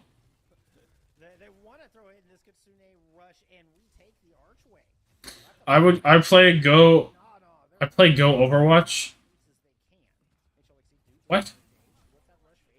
The Go Overwatch Jesus. I pray to Overwatch Jesus every day that Tree doesn't leave for Valorant. I think I see the vision.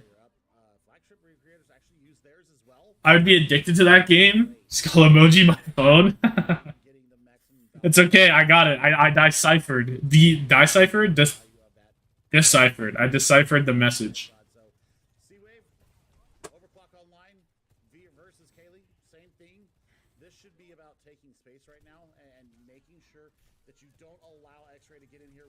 I want them to, is there any good Overwatch League fantasy stuff anymore anyway? Like, I know that there was, but was it actually like a good format last season?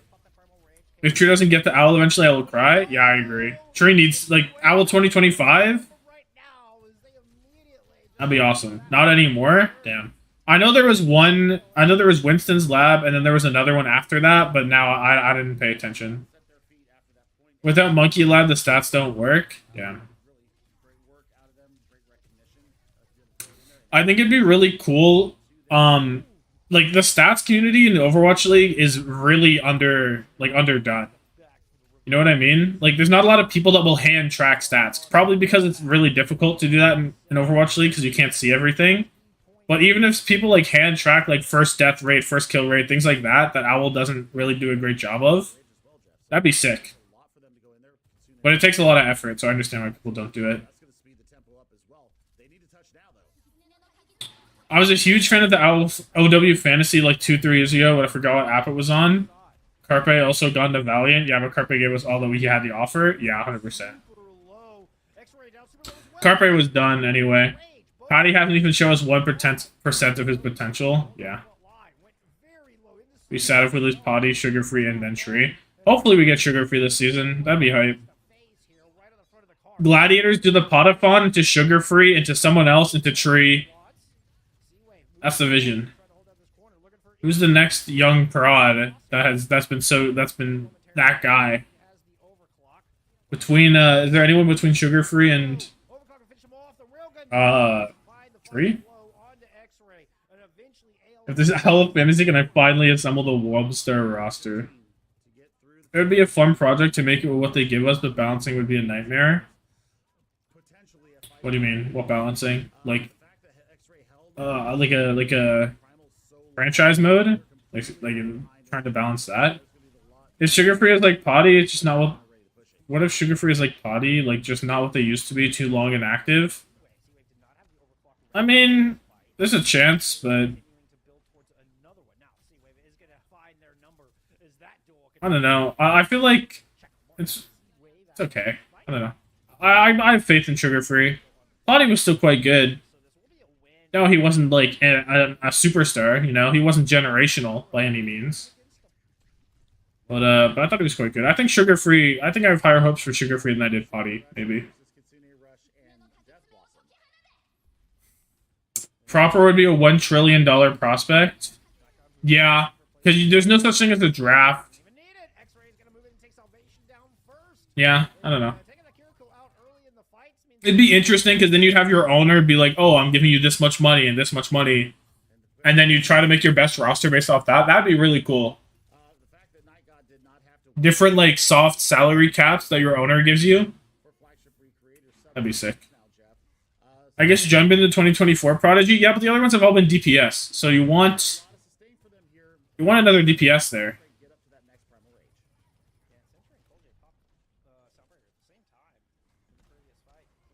If doing a draft similar to BPL would be good for the still for the ownership thing. I guess you could also just give them. Yeah, you could start it off with what was this year. You know, start it off in the off season. Be like, oh, these are your guys under contract. Yada yada yada. So and so. He was quite good, but he used to be insane across the board, like on Widow and Hitscan in general, Tracer, Genji, etc. He played everything. He was also solo carrying Tai. Was insane. Kept up with Sparkle on Doom. Yeah, but I mean, I don't know if anyone... Realistically, I don't know if I thought that wasn't really my expectations for him coming into the year again. Have you ever done fantasy football or fantasy basketball? I've done fantasy hockey. Where you just draft. It's just a snake draft. What? Like, you don't need money involved. For fantasy. You just draft them, bruh.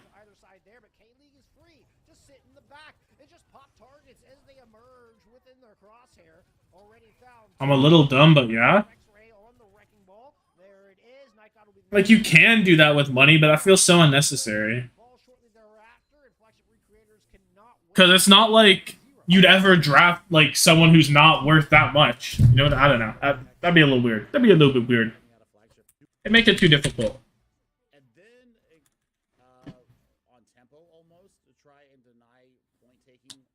I'm one of those people that goes into what if he had never left and grinded all this time full of motivation. I'm like, the potential wasted is immense. That's true. That's valid. The issue with fantasy balance is how you balance each role to be equally worth it. True. True. Night God is him. Night God has been... He's had some moments on Reaper. What is your Night God lore? I've only seen him this match and the other one that I watched before this.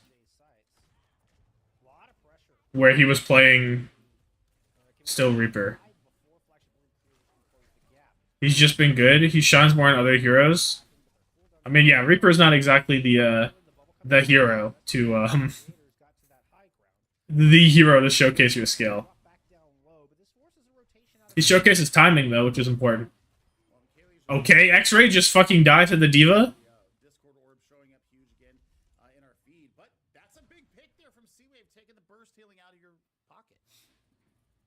I'm a fan of this D.Va, the D.Va Ash. It's kind of cool.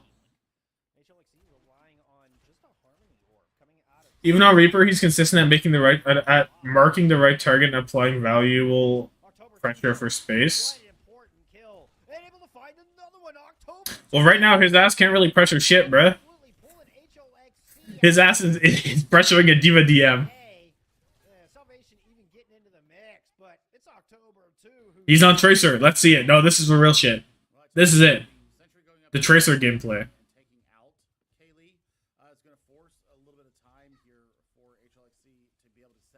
Where will he go?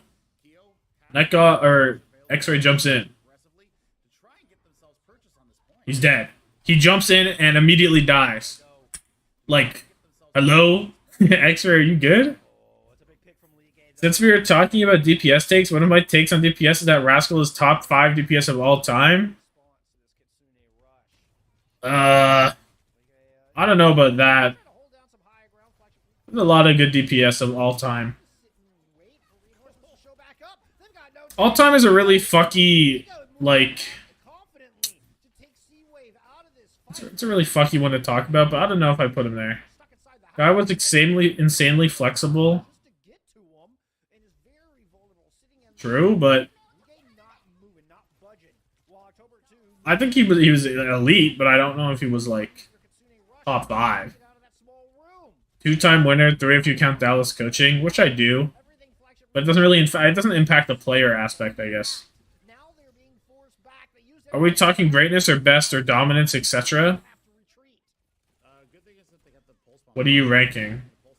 Top 5. Top 5 DPS. Straight up.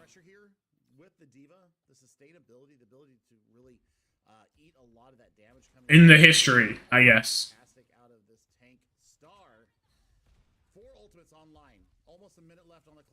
I rate Rascal, but I don't know if I'm rating him top 5. I don't know how high I'd rate him.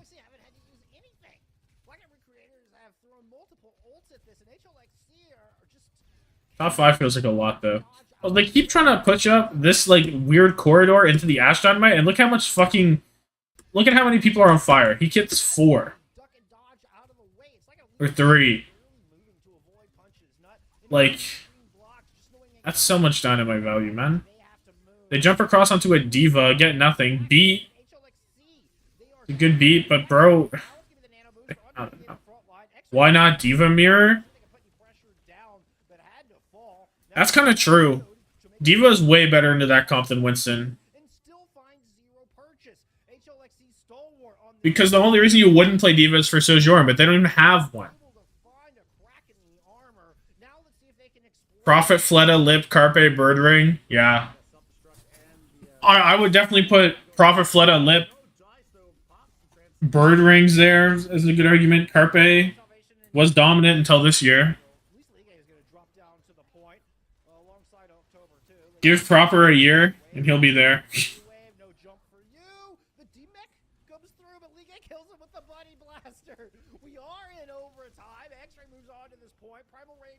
Are they getting Omega held? They're getting Omega held. Rascal may be top 10. That was fucking brutal. That was an absolutely brutal map. I really enjoy teams that seemingly go off metal, so I'll be rooting for this HLXC roster. Top 5 if you count him coaching. The coaching was good. I'm a big fan of any team that plays Diva in a non-Diva meta. Or even in a Diva meta, I'm a fan of a team that plays Diva. But they're not anymore! No! Come back!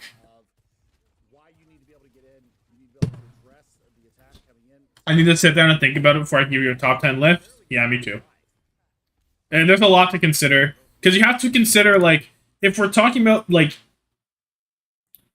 in totality, like, who has displayed the highest amount of skill, I don't put Rascal there, to be honest. But also, like, the game keeps evolving, right? So a mid player is probably a top player in 17, 2018? So it's hard. League A against Zones played literally every hero game in one match. HLXC is just a better team. It's very interesting what HLXC is doing. I really hope that League A pulls up Spark Cord next season. But he's been snubbed from that roster like 2 years in a row. And I understand it because Bernard performed quite well this season, so I get it. But, like, imagine you're League A, you get snubbed from the roster multiple years, and they come back to you and they're like, hey, man, can you come play for us because we're going full Chinese this time? And he's like, okay. But he's probably like, fuck you, you know? He's probably like, what the fuck is wrong with you? I think a player like Aspire would be MVP early Owls a few years ago.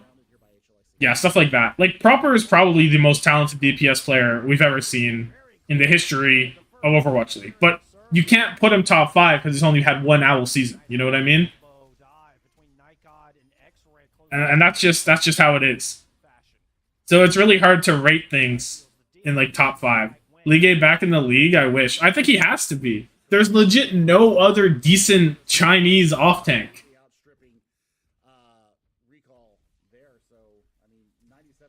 I'm a big Ligue A enjoyer as well. I think he should have been the guy a lot of the time instead of Bernard. But not this season. Ligue A's so good, yeah. He really is. I'd like to see Ligue A, Gushui, and Gaga on Spark, to be honest. But that might be asking for too much. Consistency is a good qualifying factor of GOAT status, yeah. Proper has reached the highest level of skill in the league so far, yeah. 100% agree. No one has even come... Well, I'm not going to say no one has come close, because you can probably argue, like, Kevster was kind of close statistically, and things like that, but Proper was playing at such... Like, his game as a whole is just at a different level than Kevster's. He, like, min-maxes everything. He's so incredibly good. The simple fact that it was a conversation that Proper could turn around Season 1 Shanghai by himself is saying something.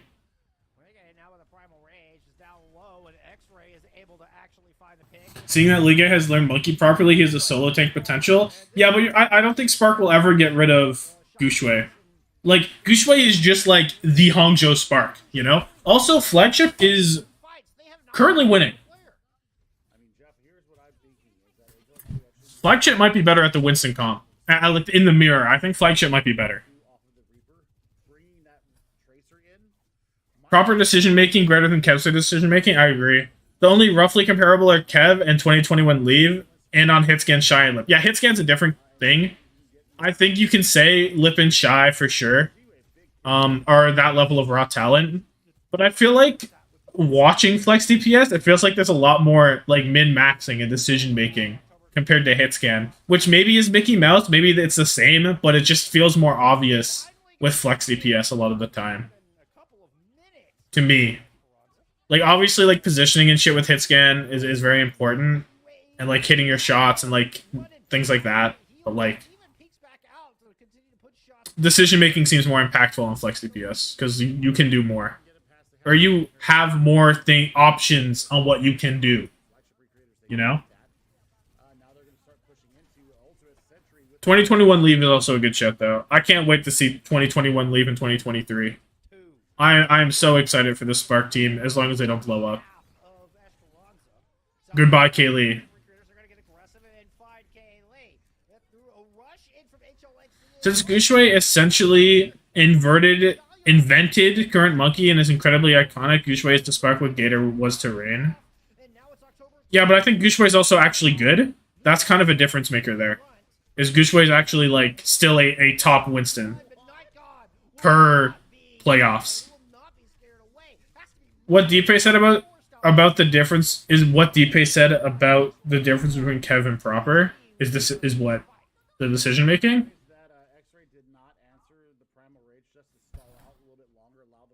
Gushui was great in playoffs, yeah, for real. Extremely talented.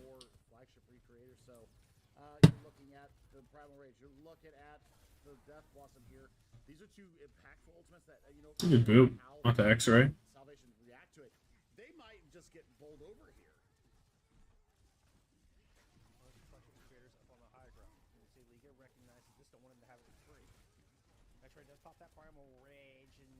Second best Monkey in playoffs? Yeah. I mean, his competition in front of him is Dante, Mikey, and Kaluge. So... Unless you want to dip down and say someone was better, but I don't think he was.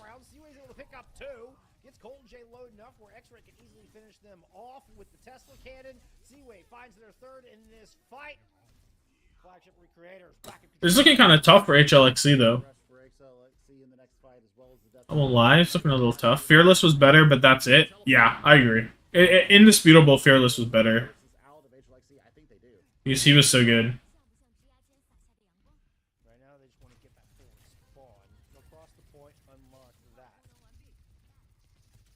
Any Kiriko alters in the chat? Never mind. Just run it with a Raw Blossom. Fuck it.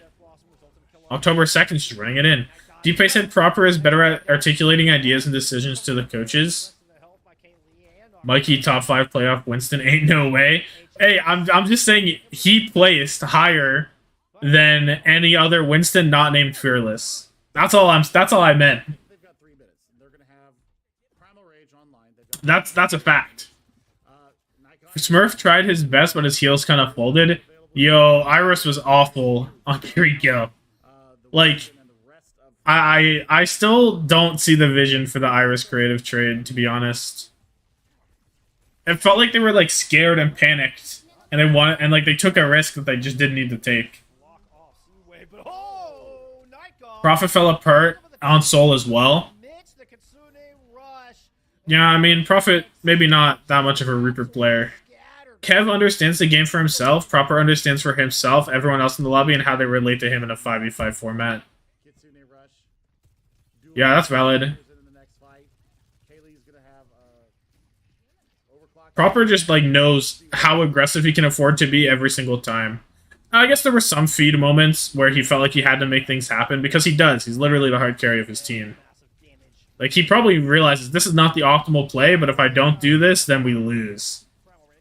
Like, that's kind of the vibe, you know? It's like, technically this isn't optimal, but our chances of winning are greater, you know?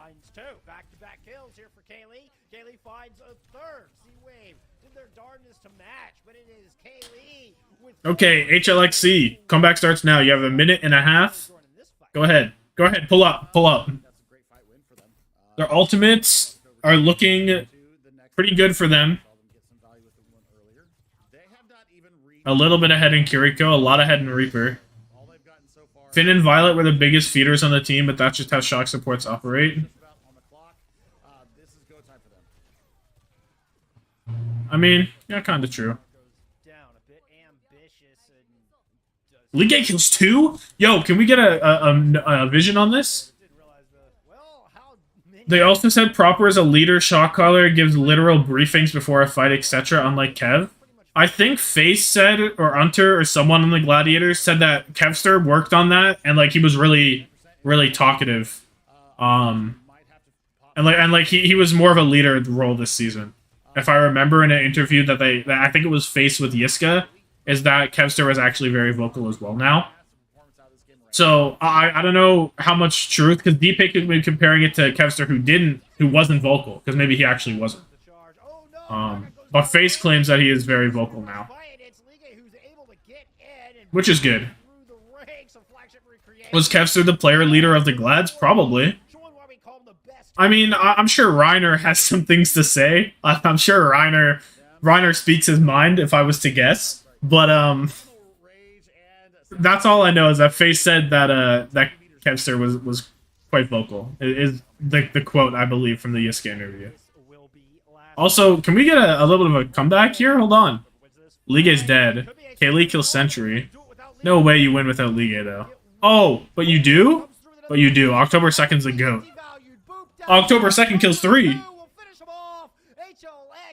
Woo! That was big. Kev is a caller now, but not a leader. Okay, valid. Proper is coaching them mid-game, giving briefings, literally steers his teams into victories. That's crazy. Can I get some, No, you're not going to give me a little replay. Okay. So this was the preview, the winners finals, and now we have the grand finals to watch, which is these two teams again. But now we know the lore. We have the lore in our mind.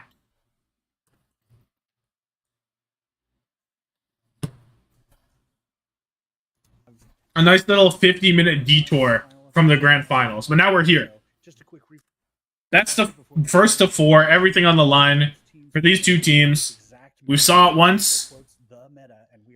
Can we see it twice? So much history. We've seen it. This is it. This is the lore, yeah. We had to brush up. Okay, Kaylee. Sentry was just with people standing on the ground. X-ray down as well. HLXC coming in hot as was expected. Yeah, I mean, just immediate aggression, immediately popping off here for HLXC. Flagships going, oh, right. This is not Solus Victoria. These guys are... Please play something wacky. Real. The early control Bring back out the diva. established right away. Still pretty I think diva will be pretty decent on this point, but Bash not as much. So being a little cheeky on the high ground as X-Ray looks for an opening, and Night God helps him out to get one. then again, we literally saw these guys play these maps again. ColdJ don't look good in Owl, did he? No, not really.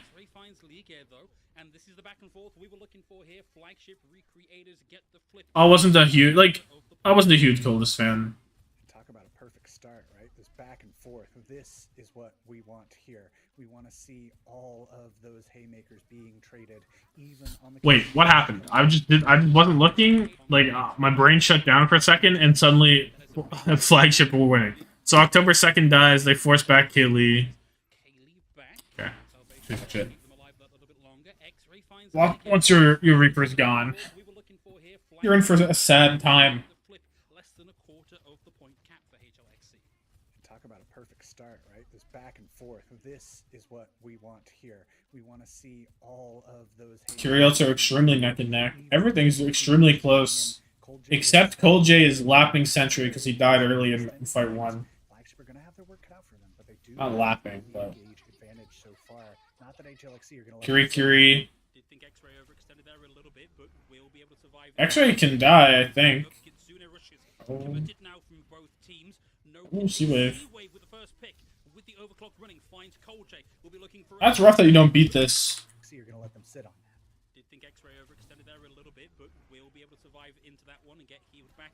Did he just get it? Oh, he just got it. That's rough. Sad. Him and Molly were so hyped. I think Molly was decent. I think Molly was a little disappointing as well, though. Yeah, that's valid. Coldest was hyped up, though.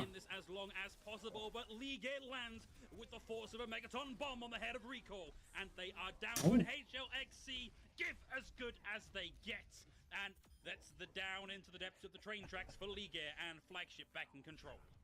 Yeah, I mean, good on X-Ray there to spot, like, hey, no, keep committing. We have. I think as much as Ligue's Winston is like suitable, X-Ray's is definitely better. Like it's not really. Like I think even though he gets a little over ambitious sometimes, I think he's doing the more little things better.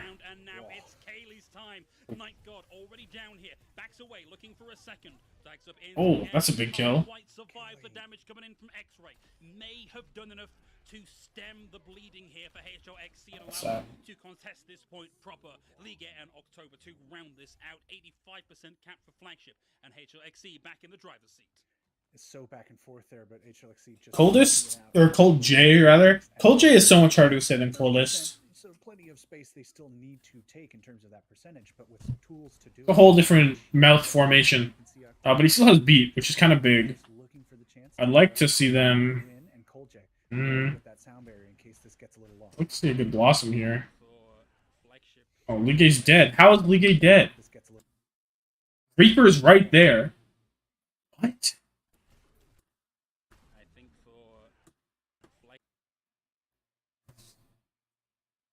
He's dead up top. Sorry for HLXC. You know you can eke these out. No, we're not going to eke them like, out. All of this at it. The sound barrier was a little bit too late for Ligue, and the Death Blossom comes out. JFK moment. HLXC win this one out. I don't know, because he shouldn't have jumped up there. He probably started up there, right? And then he placed bubble and just died? Like, what? You don't feel too bad about that if you're HLXC? I guess they win. So, sure, just win, I guess, because Cold just beat, but... And Blossom. I guess he beat Blossom. Potential that Flagship would, like, hard engage just before they got picked. So, I suppose I get it, but now Flagship with plenty of tools to bust out, and they already are getting some... Oh, this Kiriko is a little quirky. Oh, Solution's dead. Oh, C-Wave kills 2. Can we get 3? We got 3. Can we get 4? Oh, we can't get 4. But the flip is through, and now it's last fight territory for both teams. Here's October back on the tracer, forced to recall as the pressure is here from Flagship. Yeah, great actually to pick that cooldown early. C-Wave doesn't need to warm up because he just played the losers finals. Like even getting to the point now in overtime is a risky proposition. Yes, he's there. Yes, he does get away, but without that to get back to the team, he's basically out of the first half of this fight. with the primal. Okay, X-ray. The point also with one of their own going and end the confusion. HLXC have actually flipped the point here. If they can find a couple of kills towards the back end of this fight, this is their sub. That primal didn't do a lot. They regroup on the point. They burnt the Suzu. Kaylee. God falls to Kaylee with yet another overclock kill here. Put another one on the scoreboard, and another C-Wave is down here as well. HLXC sneaky tactics. Did you see that Korean team's coming back thing? From what I understood, is for a Legends match. Yeah, I did. I don't know how good that's actually gonna be. It feels like it's just kind of like for fun, you know. I don't know if I'll really watch it. The tools were pretty even on either side. They were technically a it's cool, but primal rage whatever, you know. It was going to be a bit of a disadvantage fight either way. But I feel like I doubt they're gonna be like tryharding, right? I doubt there's even scrims. It's just gonna be a couple guys, you know, just playing around, just having a gaff. You know, you cannot slip like that. Maybe not, but you know what I think. Did Kaylee play Tracer? I don't remember. Sanctuary here. Hello. Of course, I'm contractually obligated. I don't remember if he played it much in Owl. He probably has a Tracer, but I don't think it was super good. Okay.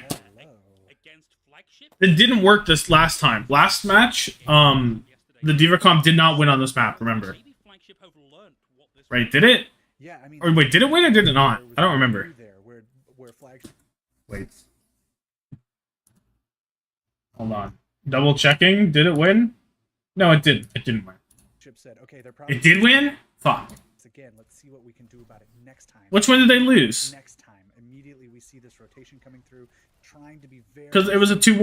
And Liga already just poking and prodding. Fake news from me or you? Yeah, it's a toss-up. It's a toss-up. I don't know anymore. I thought it didn't win on this one. Maybe I'm trolling though. Oh, that's a good dive. Hold on. Kaylee dies, Liga uses boosters, and then X-Ray says, oh no, boosters? Oh, word. And he fucking runs it.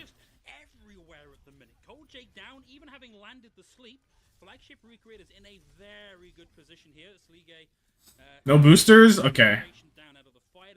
Give her a diesel. I hate how all of the text is off-centered just a little bit. Like the B at the top. Just move it a little bit to the right. Just a smidgen, you know? That is a bit of an opening here. The flagship being smart, backing right away. And I was going to say, Nightcot putting so much pressure immediately going around to the backline. You saw him just there, starting to do that again. Why did you say that? Also look at the cooldowns of the abilities. They're also off-center.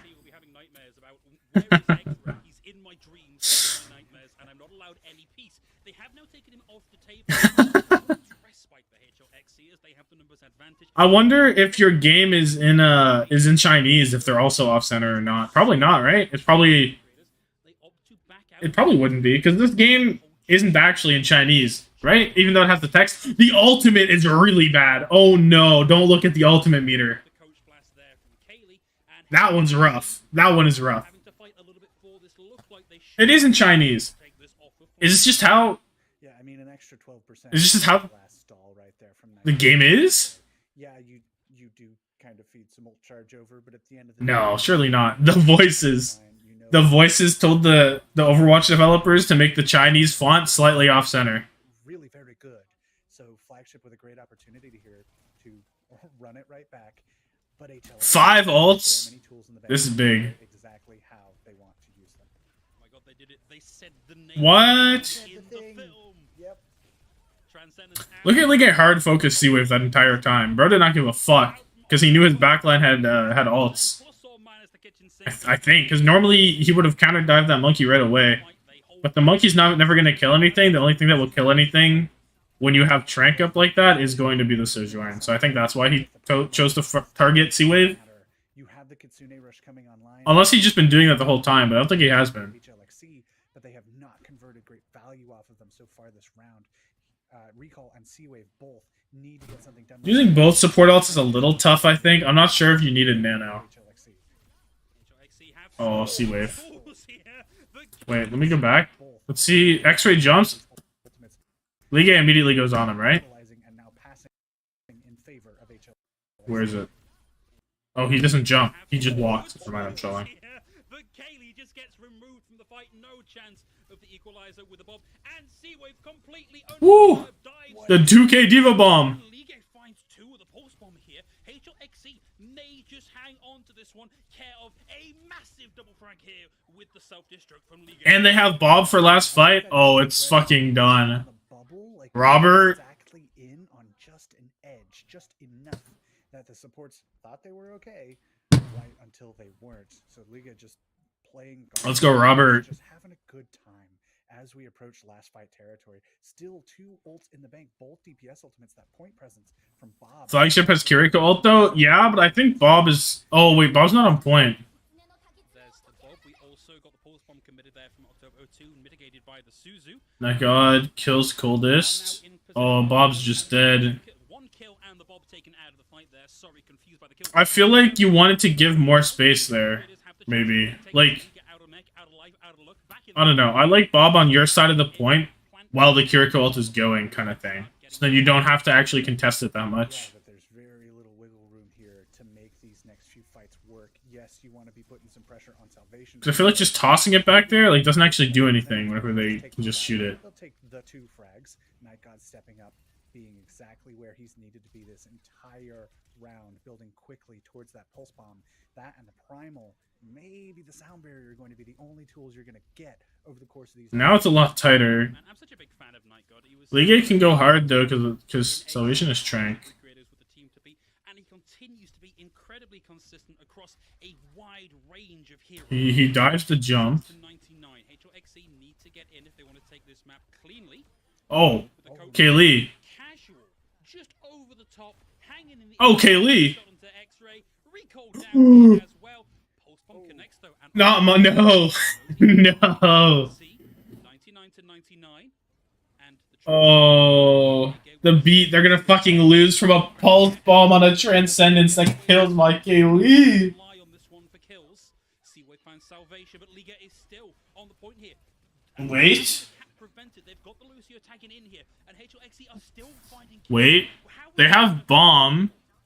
I mean, it's so back and forth, but X-Ray getting that primal kill, this self-destruct doesn't get any. Okay, October 2nd. I mean, that's big. The Kiriko being down means your There, tank's gonna that's that. means your support's gonna Holy fall. shit. That is it. There's the cap. There is That was scary. Wait, it's not over. It's not over. Pause again. Pause again. With a drive-by all the way into the back, getting ready to come back in here. Okay, now it's over. Okay. Woo. Is incredibly quick, and that is HLXC. And that's it. Up 1-0.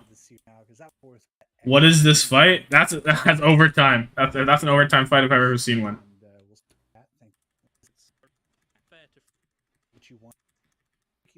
Okay, what do we got? We have... Oh, interesting. I would have really expected the Diva comp on this point. For the defense, at least. I would have thought it'd be really good. That was a great fight. It was good. It had some good turns. You know, the pulse bomb, and then you're like, oh, who's gonna win? You know, those are the good shit. Nice and, nice overtime fight. I expected Sigma here. That too. Either or. X-Ray, what the fuck? What? Bro jumps in. He sees the E. He walks into the Winston. Or into the Reaper. Look at this. He goes, okay, I can walk forward here. He sees the Reaper and he says, full speed ahead. That is tunnel vision if I've ever seen it. Holy shit. But they're winning. But they're winning. However, both supports taken off of the table here for HLXC and a big opportunity for Flagship. Okay. I mean, Flagship, What the hell? a couple great picks actually. This will probably be enough to start getting Isn't Liga Sigma supposed to be pretty good? Yeah, it is quite good. especially after like pulling a couple It is supposed to be quite good. now, so I guess the critique is too much, but I would have liked That would have been good too, but I think Diva would have been... even so, 2 points coming or 2 ticks coming online. I don't know, I just expected Diva. Get re-engaged upon HLXC immediately back in this fight, but Seawave gets a kill. Not care. Something beautiful about the X-ray leaping out of the way, so the shot. Liga, everything is quite good. Real. It would have gone through anyway, but it looked spicy. And Flagship recreated with a very quick cap here. More than 5 minutes going into B is 5 minutes is a pretty good Hey. And I mean, I said they would need more than that 5 minutes, but that 5 minutes is still pretty good. There's Even on this point, Sigma War Diva is good. Can Ligue play ball? I don't know if we've seen it. I mean, like, when would we have seen it? Because it's an off-tank player, and there hasn't been, like, a ball meta. So, I don't know if he doesn't or not, but it has not currently been seen.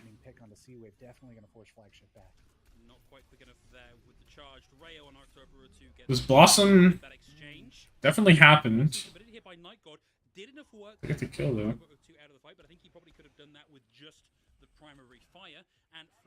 He played it against Zones. Isn't Zones, like, awful, though? Like, weren't they, like, the worst team in the tournament? That could be slanderous on my part.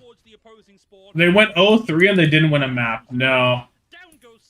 I think it was just troll. He played every single tank that match. He could have been on DPS if he wanted. How did October 2nd die to that? The Blossom? I'm not sure what happened now. Like, press the issue, right? When to use their tools, and tons of ultimates. October 2nd dead again! They were just clowning? Yeah. Liga gets a kill. They're on point. Nice.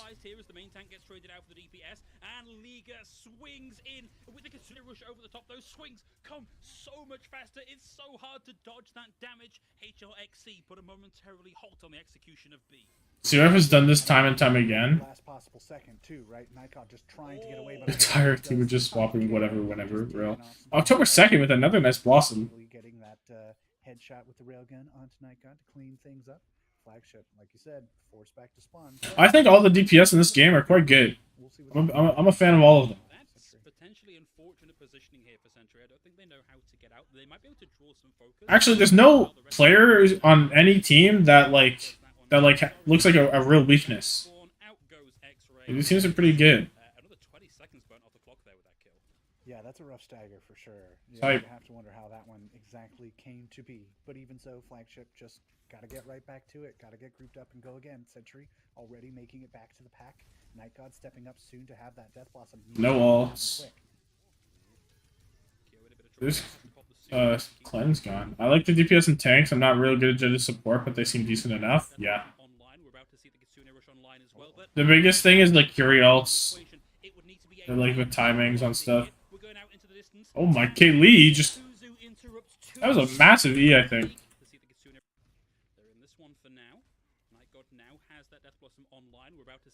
He gets one kill. Flops down to E and fucking Nom right here. Woo. The Suzu interrupts too much of that opening damage there for the Death Blossom, and Flagship are stymied yet again. Yeah, I mean, that's such a difficult dynamic because you. That God's Blossom this match have been dubious. But that Suzu just isn't drawn. I feel like you need discipline of like. That was like I feel like. Force the Suzu, sure. Like, it's just kind of like a skill issue. I don't know how you push in here and lose 3 to a Sojourn across the map. Obviously, but not exactly what I wanted to see from Flagship. Now, though, I feel like that's kind of troll.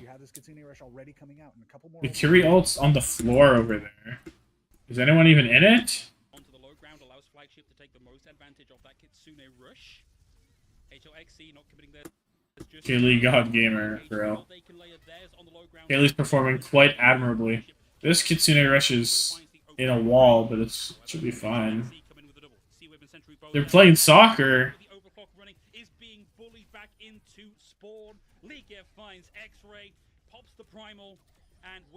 Nice.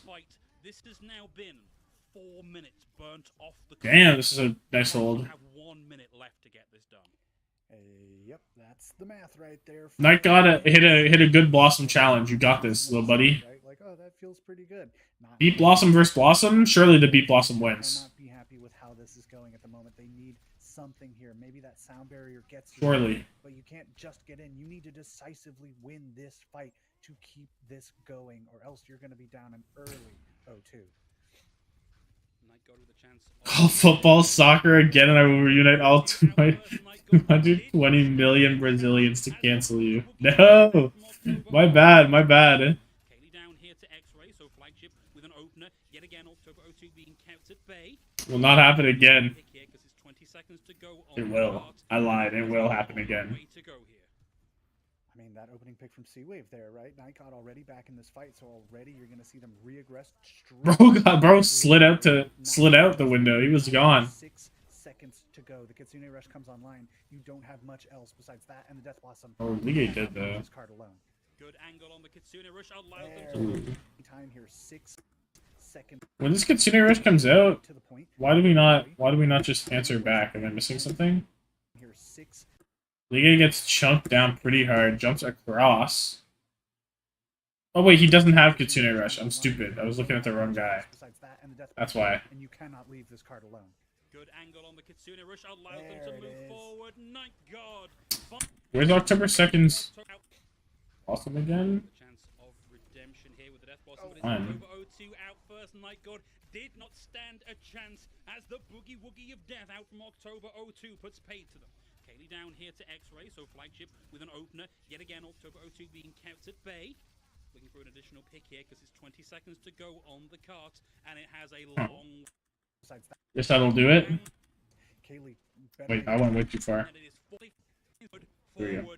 forward, and down for the defense of HLXC. Seawave. And you keep this going. That Wait, alone mine? is not enough. With 80 seconds in the clock, you can't just win that fight. You need to stagger out exactly like this. Kaylee better make himself scarce, frankly, because they are out for blood. They need to be taking these fights. Wasn't great from HLXC. It's kind of unfortunate that you don't have Kyrie out by like 10%. It's overclock and the primal for flagship. Flagship not out just yet. Yeah. Be smart. They're still here. Has these support ultimates They're on. still trucking. Kaylee has that overclock as well. There it is. That in itself will buy some positioning. You can see X-Ray trying to get out of the line of fire of the overclock. Kaylee knows where they are. Overclock expires. Doesn't have any charge on the rail, but has taken so much forward positioning here for HL. I like holding on the corner. I think this is good. Fighting over towards their own spawn. HLXC happy to play this choke. It gives like these angles are not great for Seawave. Yeah, no problems here. Just opening up, doing what they can. HLXC buying. Especially with the primal. Dueling primal. Especially with the primal in his face. And October just cleaning up here in all this disruption. Flagship for so far back and 15 seconds now on the clock. It's going to be all they can do to touch it. Okay. There's potential for them to win here though. If they beat in, pull up with Curie ult afterwards, maybe.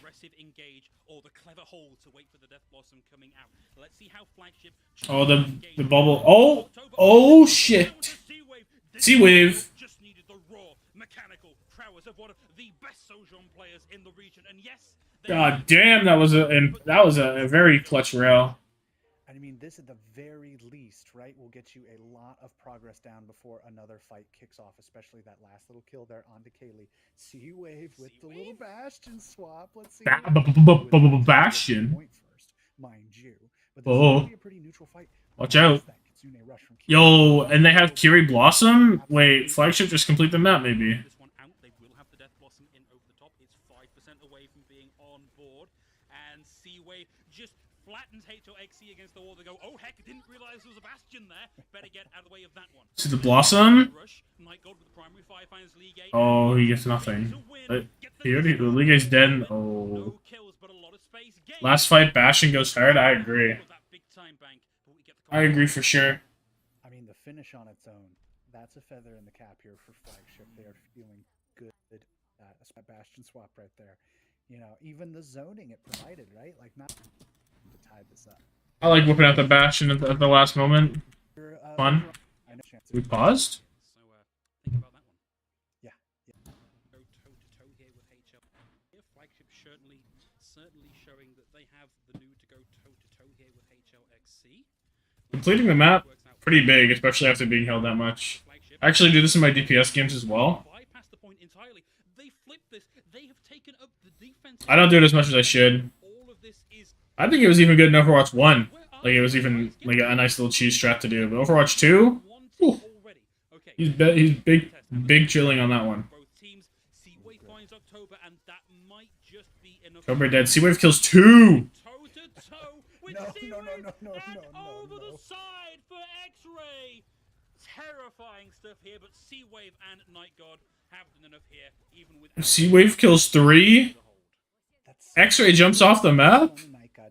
And they don't care. Back and Cold J booped him again. He said, "Fuck it, I'm not giving no more ult charge." There, but Flagship just barely holding on here. That quick rotation, it throws people off every now and then. It works, and if you're caught off guard, like you said, you're on the back foot. You're on the suddenly offensive position. You lose all your defense. So good on Flagship, I guess, for like getting that back. But you cannot let that keep happening against a team like this. They will take advantage. The tenacity from Seawave knew that at the very Seawave is just fragging. Oh my god. corner finds the pick onto Cold J and the rest of the Seawave might go. Put him on the contenders tier list. Put him somewhere. 90 seconds down in the bank here. Flagship with plenty of tools online. They're a little ahead on that Kitsune Rush and Salvation. Buddy, okay. I mean, you know, it's almost Christmas time, right? You want to make your donations to the Salvation Army or probably a better charity than that. And Salvation said, sure, yeah, I heard my name in there somewhere. Let's do it. So, Can we get another Seawave kill, please? So it's getting about time. But man, don't go wasting time here. It's getting about time for a Seawave kill. It's been a minute. Can we get another? Hello? Ring ring? Anybody home?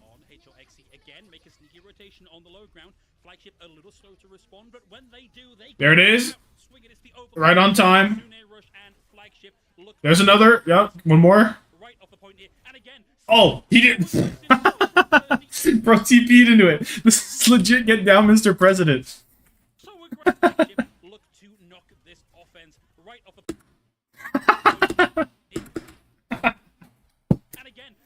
That's so unlucky. So bloodthirsty in, wanted the kill onto Liga. Liga gets out here, but now we are down to 90 seconds on the clock for HLXC.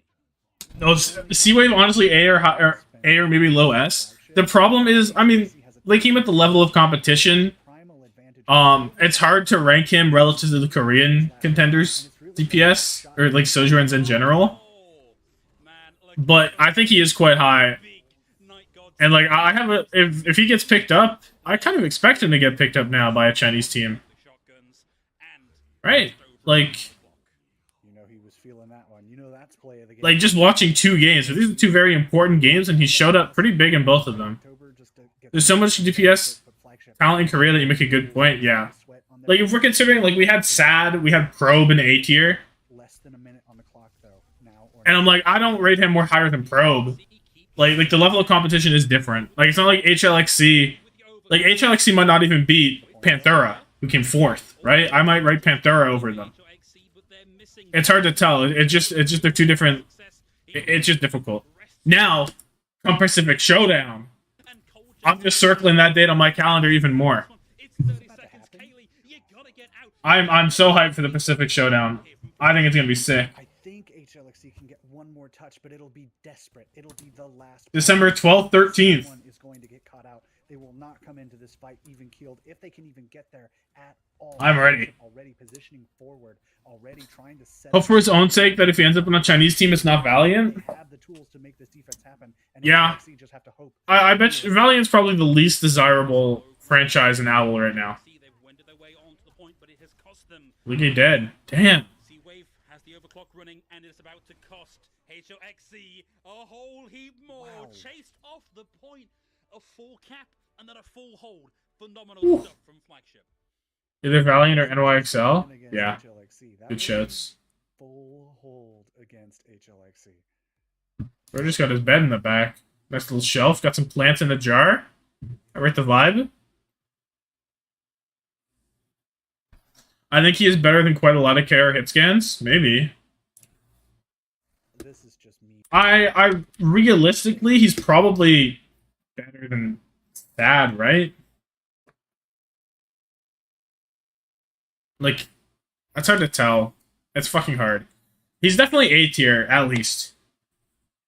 If it continues, it'll be a 4-1 for Flagship.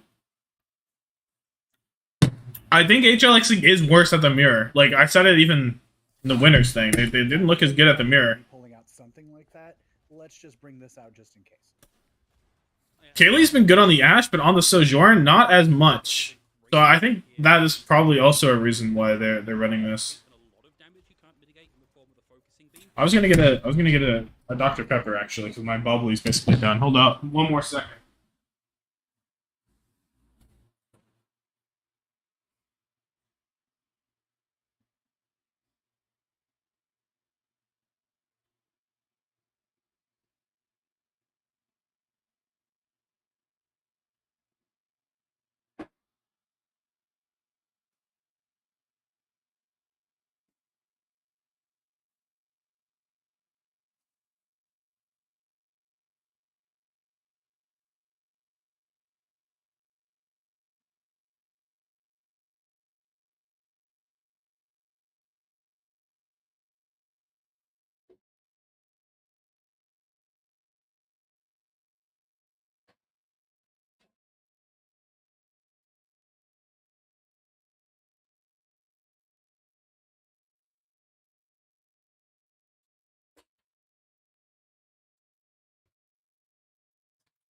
Real.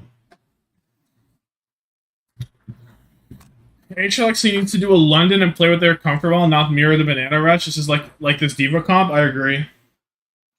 And the Diva comp has been working for them, so I'm not entirely sure why you wouldn't want to run it on Paraiso.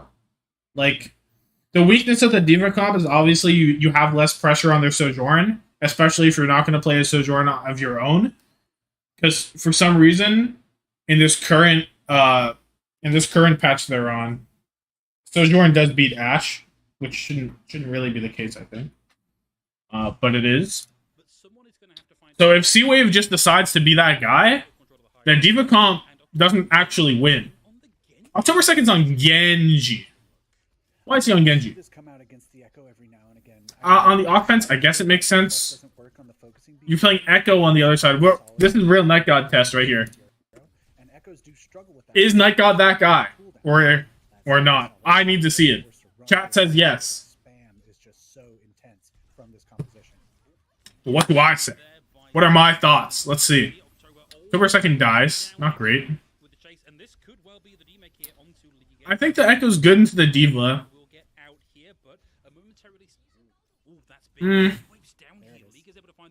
I think it's better in the Diva than Winston. Would I rather a Night God just be on Tracer? Probably. I'd rather just see a Tracer.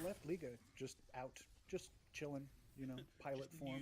Especially with Kaylee on Ashe, you have a lot more constant pressure that, like... Standing there going like, okay, well, I guess I have to go I feel like...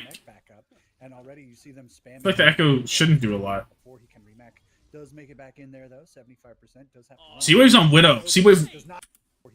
Was he always on Widow? No, he wasn't. He comes back, he dies, come back on Widow. Whew. Talking on Patrick, so your nerfs were so Mickey Mouse? Yeah. In the wind. Yeah. Right, yeah, just kind of just... I don't know, I'll have to play against it a bit more, but I think... Like, obviously, she's still basically one-shots, like 195 damage. It means air, especially because you can just two-tap body shot and you get more body shots and all that. But the range nerf from 40 to 70 is pretty noticeable. And it should help other hit scans be viable. But I think Sojourn will still be the hit scan on choice on a lot of maps. Dorado doesn't necessarily often end up in the conversation, but But just maybe not on maps like a Jib anymore. Maybe not like a Jib or something. The carry kill nerfs were good, I agree. I still don't know if it's the best ult in the game. It still might be, it might not be anymore. Maybe it's only like top 3 or something. I don't know. I still think she's very good. I think Junker Queen or buffs or whatever, like they don't really matter. Doomfist went absolutely crazy. Wow, yeah. They went wild on Doom. Yeah, that would be just slightly different, but definitely not different enough. Doom might be viable. I think he might beat Winston. Okay, that was a I think, which is good as someone who doesn't want to play Winston that much. I'll use this to stay in the fight. And then, but you definitely need you can't play Doom plus 2 hit scans. You know, you have to play like a proper composition with Doom, and you need your team to follow up. I love playing Doom, so this is great. Yeah, I'm a big Doom enjoyer.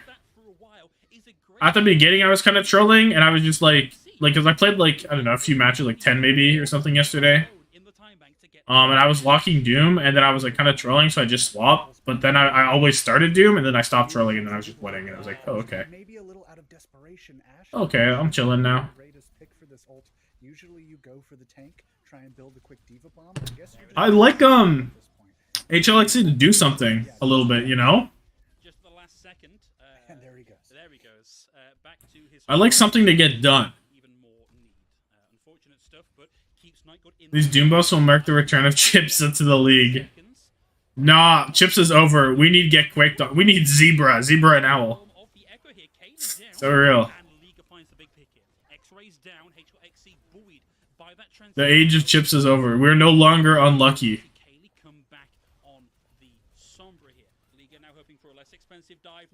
Kaylee on Sombra. They've kind of they kind of missed their feet a little bit.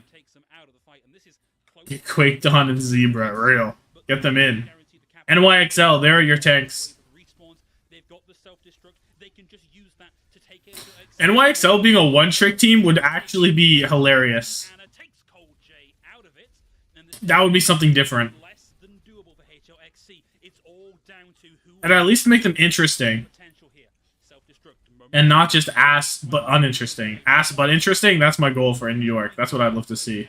Now lose the primary form of their diva out of the mech, out of life, out of spawn, and now look here, another full hold by Flagship Recreators. Damn. Yeah, let's say that. That was not... HLXC could not get anything going there. The angles for Ash on this point are not that great. Right? Because you have to walk through that gate. You're either standing on the high ground or you're standing at choke. You can't really walk in anywhere. You'll get jumped on. There's a Widowmaker there. You don't outrange them. The Ash, I don't rate the Ash on walking past this first little bit. And then if your Bob doesn't get value, which it didn't, it's not great. It's just not great. C-Wave, oh! I think this comp is finally getting exposed. Well, it's just very interesting that they chose to go here, right? Like, you lose Power ESO. Let's look at what their options were. Contenders, China, Open Division, so I can see what the fucking maps are. It doesn't have it here. Why doesn't it have it?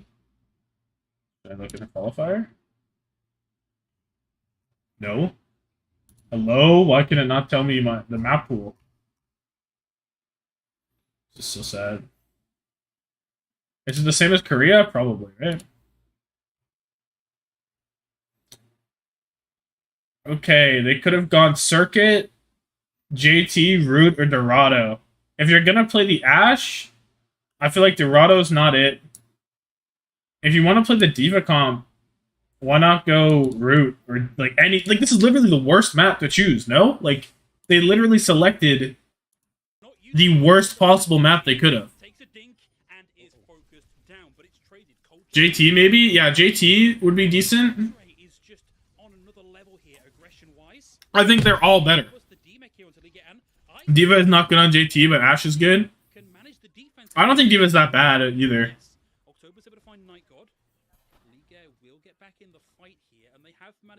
I think if you didn't want to go Circuit or JT, like I think Root would have been better even. Carry me, Sob. I'm so bored. I don't know how to do that. Would you like me to carry you? No, to be honest, my ass should be studying for finals right now. but I simply have Chinese contenders to watch. You wouldn't get it. I've already done finals. I have a final in a week, and then I have a final in 2 weeks, minus a day. Should let me in so I can analyze. Huh? You're in, bruh.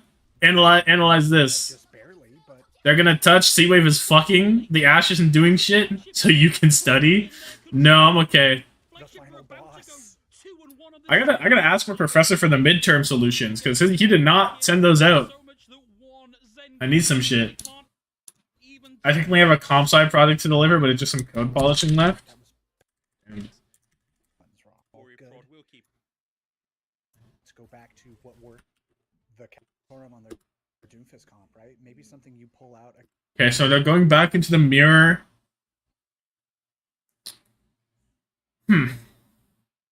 I wonder why no Diva comp here. I kind of like Ash on this map. When I thought HLXC already won. Okay, so what we watched first, we watched losers finals between Flagship and Solus Victoria.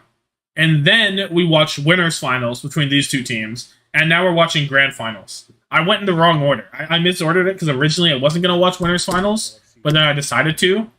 And now we're here. And this is the real shit. This is first to 4 grand finals.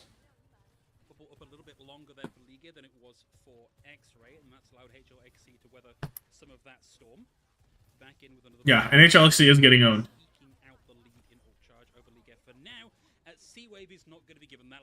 It would be Diva could not win. They simply said no, we cannot have Diva win. Diva propaganda, not allowed. Okay, wait, there it is. Yeah, and that's exactly the start you want for HLXC, right? Like you need this to be kind of your reestablish map, where you get comfortable again, where you shake it off, You know, this is losing multiple maps in a row is not something that team, I'm sure, is used to over the last month and change. So they need this to go very well for them, and already stepping up, taking space, building these ults so quickly. Salvation already. Oh my god, they're so much closer to that Curie. These next couple fights are going to be a tall order. This seems like a lock for flagship. It seems like they figured the deeper comp. They just went at the banana rush mirror. It kind of does, and also judging by the time we have left in the VOD, it's not looking great. Unless they plan on winning. Well, I guess 3 maps would be doable for HLXC. It would be maybe doable, but it'd be close. VOD spoilers again, real. They should do the thing where they extend the VOD so that you don't know who will win. I think they used to do that. I remember something used to do that. That like I think it was Smash. I think that Smash VODs do that actually, is what I'm thinking of. They extend it so that it looks like there's another set, even if there isn't. Although VOD spoilers did absolutely not matter in that O2 match, because ain't no way O2 was losing. Real.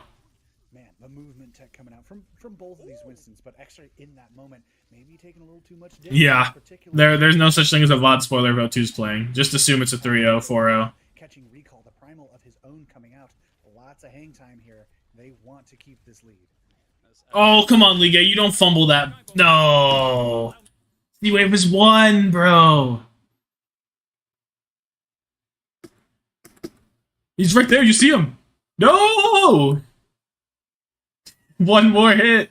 Just one more. Many fighting game. What's the thing? FGC? What's a fighting game character matches? Isn't the FGC fighting game character? Am I crazy? Do the answer spoiler thingy? Yeah. That should be common practice. Because people normally... Oh, wait. I just muted the fighting game community. Oh, makes sense. Need an equalizer here from HLXC as Kaylee did commit the overclock there, didn't find it, and it's become a little bit... Yeah, it should just be common practice. Here for our two teams. HLXC still with the forward positioning for now, but without the forward respawn, and what is left of HLXC is going for the disengage. Yeah, just happy to back up a little bit. Still in control, still in the lead here with 3.5 minutes down on the bank. And again, very even in the ults here. Even a little farther ahead here for X-Ray on the Primal Rage. So maybe go ahead, find a pick. It's time for C-Wave. C-Wave, you have not killed anything in a second. That needs to change. Okay, Kitsune rush, and it's a flagship recreators to get the first one out, and boy, they just use it. Did Salvation not get his rushing time? Was it just barely not there? Oh, he has it. Next fight that comes to bear, but for now, both teams just kind of staring at each other. No, but why not? Why not ult back? Okay, Kitsune. Like what?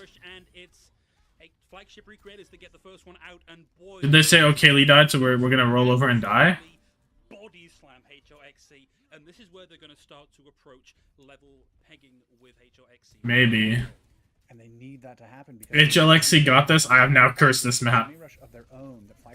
Surely they don't lose. They 3-0'd last. They 3-0'd in winners. How could they lose now? Approaching 5 or so meters to catch up here, and they're pushing the point especially hard to make. I like the primal to secure the cap. The what's it called? The lead, but it doesn't really matter at this point. Maybe it doesn't matter. Surely HLC has this. HLXC. Horizon Lunar Colony. Bring it back. Yo, if they could play Horizon Lunar Colony, it would have been over. Streets would have been done. They would have already won. He didn't get Primal. But he's good. Okay. Salvation fragging. 2 CPR push? I want both. I want both of them in the game. If Horizon or Paris came back, I might quit the next day. Horizon was a good map and never should have left. I think 2CP would be fine also. I think I like 2CP more than Push, but I'd like both, so. It just makes so much sense to have 5 different game modes. Like, am I crazy for that? however, there regardless. I don't think so. Channeling the power of the old gods, because if we look at it, we'll go slowly insane. Getting a great value out of that Death Blossom, and the stagger onto October means that Flagship have a commanding chance to bring this bot right back to where it was. Ah, fuck. Going again and catch back. I don't dislike 2CP, but Horizon Paris and maybe Hot Take Anubis were atrocious. They are delivering. No, I think Horizon was good after the rework. I don't know. I just, like, I never hated that map. I thought it was just as bad as any of the other 2CPs. And the problem with 2CP being, like, oh, if you lose a guy, you just lose because of trades and shit like that. It's, like, true to an extent. Recall Gator the way he... But you can do so much to try and limit that. I was trying something there. That didn't work. Like, you could always move the spawns back. You could always improve spawn timers, anything like that. I don't know. Stepping up now. Some ults in the bank. I would have liked to see it in Overwatch 2, where there's only 5 people in one tank. I think it would have been really good, but whatever. I really like Hanamura, actually. I mean, Hanamura was easily the prettiest map in the game, like, visually. Iconic map. As we see the two Winstons King Konging around the map looking for purchase. But, unfortunately. I really want Anubis and Hanamura to be reworked. Yeah. Anubis is a pretty, like, identifiable map, too. Well, Sky was probably the least iconic 2CP. But even then, I like the aesthetics. I think it was cool. For any other game mode, yeah. I feel like they should reuse the assets in some regard. They're going to go for a neutral ground sort of engage, try and just stymie Flagship's efforts, because even an 8-meter lead is enough to win as we approach 2.5 minutes.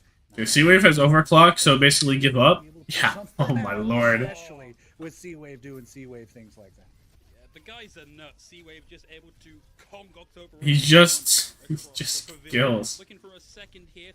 Oh, he's down though. The sky not aesthetically pleasing. I don't know. I kind of like the snow. That's about it. I just like the snow aesthetic. But it was very like machineried and it wasn't like there was a lot of super. What's the word? Super cool? I don't know. Super identifiable aspects of the actual map itself. Less than 2 minutes.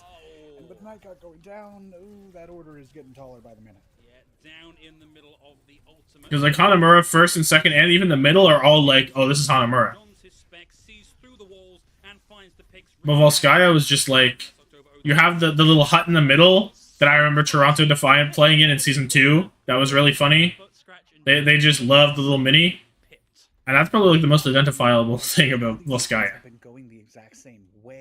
The actual map doesn't have that much. And then Temple has like the cool sand stuff. You have like the big statue in the back.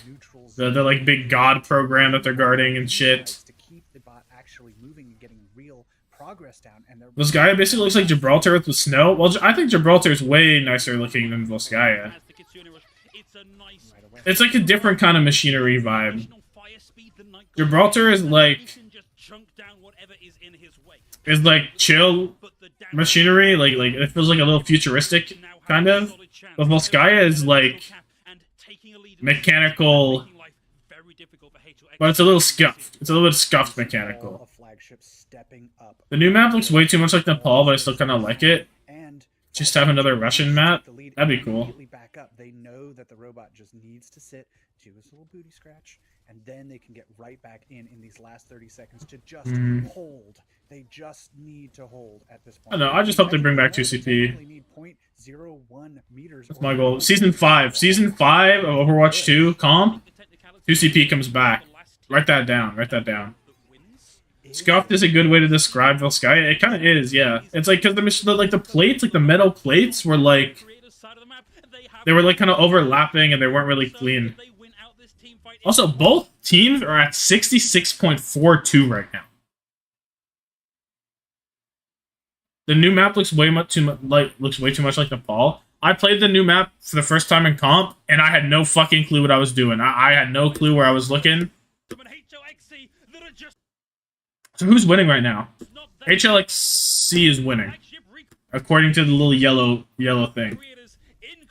the bot, in control of the map, and But unfortunately, left to keep this alive very nearly. ain't no one's here. Control Yeah. the series. It's match point, and Flagship Recreators are in the lead. It is match point. It is Surely Nambani comes back? Surely. I don't know why map pools are awful, right? Let's get that straight. Map pools are horrible. I mean, maybe it's going a little too far. Downright awful. Like, they should not like be a thing. Yesterday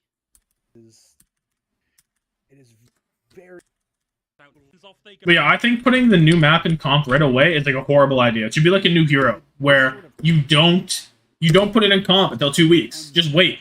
There's no need. very rare that you see. What's the justification for map pools? The only one that I've seen is that, oh, for new players, they have to learn less maps at once, so it's easier for them. And there's even a map pool in quick play. And to that, I'm like, yeah, they do, but like, who cares? You know? You like, it's kind of bullshit. Have been going, pulling out something we've seen a couple times before over the course of this tournament. It's like, that's just a part of the game. I don't know.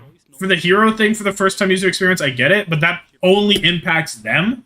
These map pools, if the main reason is first time user experiences, and it messes with literally everyone else's game, it's just like a bad decision.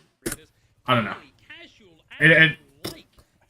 And then I think another reason is they want each season to feel different, but nobody will remember the season based on the map pool, bro. That's not why you would remember a season. It doesn't make the seasons feel different, it just makes them stale. After a month, after a few weeks, you know?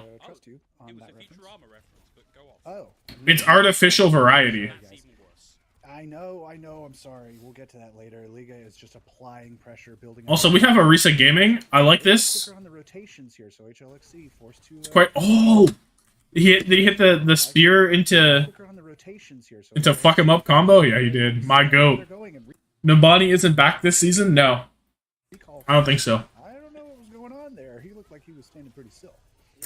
The things that are back. Blizzard World is back with a new gray sky UK aesthetic, which actually I don't know. It's a little weird. It feels a little off-putting because Blizzard World is like super bright. It's like going to an amusement park when it's a little drizzly, so the lines aren't as long. It's like that vibe, which I guess isn't a bad vibe, but it's not what you expect to be in Overwatch.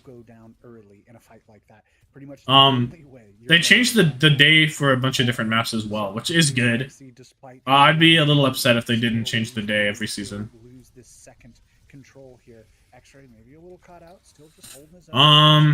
What else is going on in this game?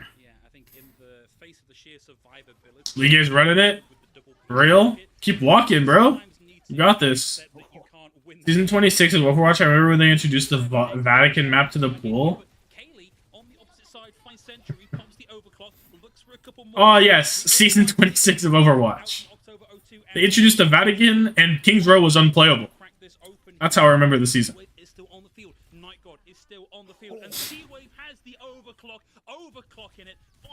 Seawave's the GOAT. It's fucking over. Maintaining control, maintaining the pressure too, hoping maybe for a stacker over to Liga. A little too wise for that particular maneuver. He is the X Factor. Flagship setting up pretty as you please. The Primal coming online here pretty soon. The Sound Barrier not far behind it, and they are just going to keep pushing this issue, forcing cooldowns, forcing ultimates. X-Ray is... he's in danger. What is going on?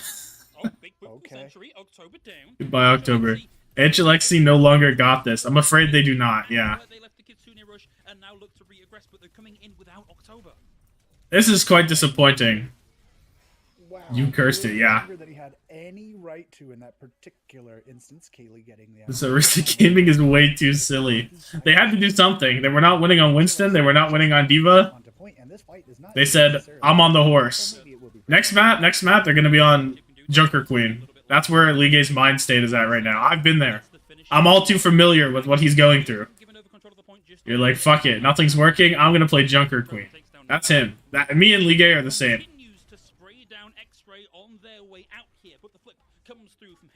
He's just like me for real. Surely they could have run a hog. That's true. Why not play a little hog? Something, anything.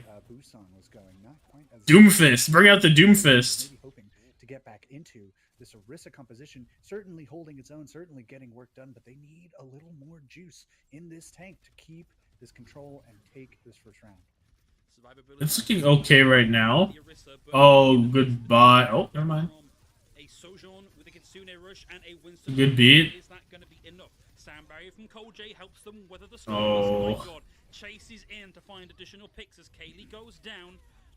Recall kills 2. Is out of the fight here. Flagship now have players on the point, getting the cap going back in their favor. The recall forced out from October, and Seawave with the overclock stops HOXE getting in the remaining recontest. Liga and October 02 and Cold. Oh nah. A whole board. It is not looking good for our heroes. Take down the Titans. They're back on Banana Rush. Here they are. This is it. Of China. I remember this game. This is the last of my first to 7 to GM3. I played Doom, Diva, Reinhardt, Sigma, Zarya, Hog, and won. Pulling out all of the stops. Okay. That is the start. Doing a little bit of everything. Keep that going. Do that for the next, like, minimum 50%. All in the same... Yeah, are you talking all in the same game or all... Oh, wait. Yeah. Game lasted nearly 20 motherfucking minutes. Oh, man. That's season 1 of Overwatch, where you had the... Where each... The Koth was first to 3. That's that vibe. I remember one of those, whenever I was on console, I was playing Sombra, and I hit 99 eliminations, I think. Or that might have been in Overwatch. What? I don't think I was on console. That was PC. I was on PC, and I hit it. Yep. We're building the good start here. I hit 90, I think it was 98 or 97 or something. I was a little bit off of 100, and I was quite disappointed. Kind of all the time. And I lost the game. I do remember losing the game. Better late than never, certainly. But you have a That was fucking Overwatch. Or else. Need that back. The 100 elimination games.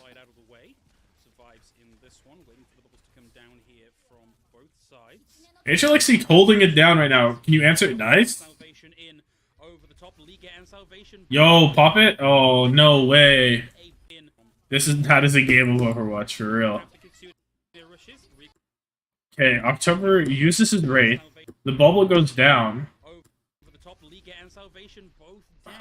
Flagship recreators now with a big advantage. HLXC doing what they can to hang on and generate a little more points. Am I crazy, or does HLXC just like not win their Kiriko ult fights? Like, I don't remember them winning a single Kiri ult. I hit 78 limbs in a gold Cassidy game season 1. Never something that insane though. Yeah, it was absolutely brutal. Before the sound barrier means in theory this is easy work.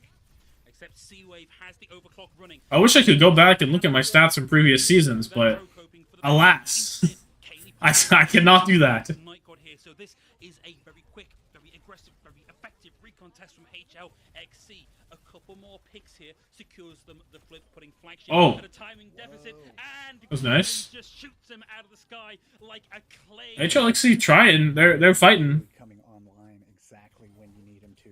Remember to hit his monitor, perhaps? I mean, no, he's been having a great series, let's be real. I'm not going to besmirch the guy that hard, but goodness gracious, is he having a shrine here. Flagship just forced again back all the way up. We're hitting last fight territory. You only have one ultimate here. Night God Blossom kills 4 here. That's the pred. From Liga, who can use that thing like no other.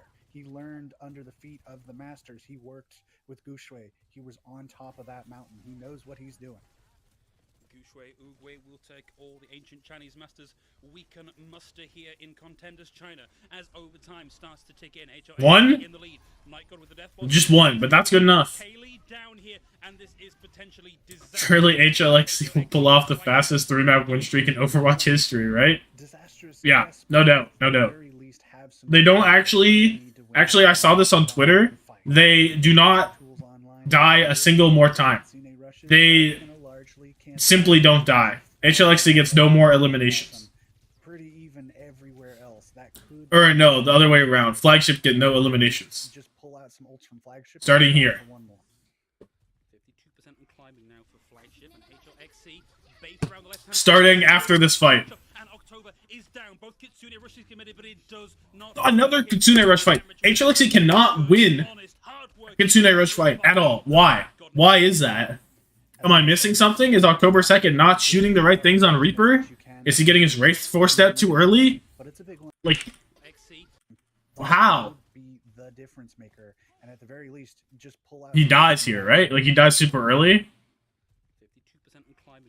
This is a weird jump. You jump in on top of it. October 2nd dies again.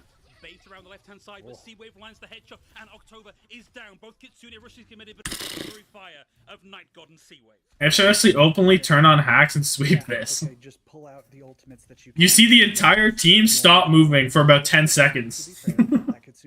Well, they're booting up the program. And opening, you don't have your own, of course. You kind of just have to hope, like you said, get some honest hard work done with that primary fire, make some shots happen, perhaps with your over. Like, this is a really weird jump from the guy right here. Done with that primary fire. Why? Why not just keep walking main with your squadron? You use bubble. You're not actually doing anything, whereas X-Ray is just chilling right here on the back line. I get you're going with Primal, but it still doesn't make any sense to me. I don't know. It's not like you forced any resources or anything by jumping in like that. They secure the flip, flagship get off the point, and HLXC may just steal this out from under them. Recall's able to take October 02. Oh, good juggle. Huge juggle. Back into the far distant reaches of the map. This actually might be a 4-2. Yeah, there's a chance. Except Flagship could be winning right now. They take the players off the point, and Flagship recreators regain. Except Flagship do be winning right now, unless we get a crazy touch and Mike Haley kills 5.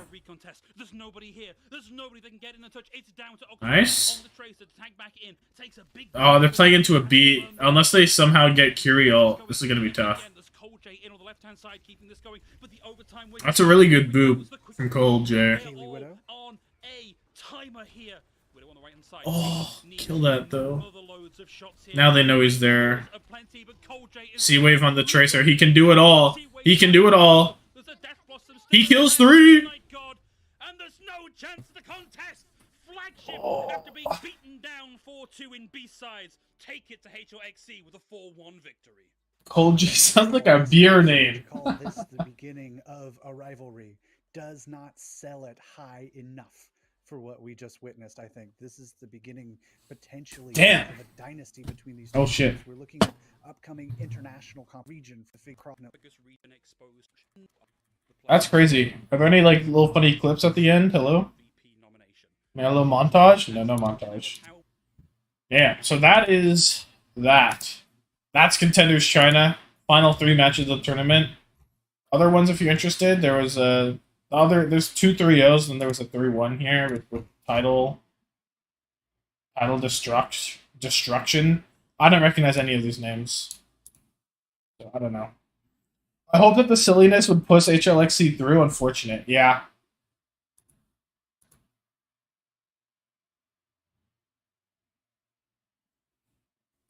I'm happy that the Diva comp at least pushed him to second. Like, if we look at these top 3 teams, we had a Diva team, we had a Winston team, we had a Doomfist team, and a Doomfist Roadhog team. Interesting stuff. Wait, the right side won every time except for once.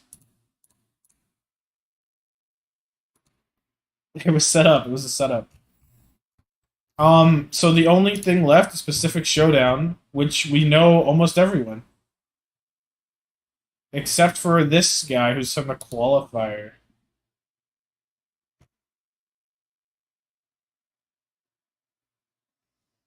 Interesting. I don't know any of these guys. What?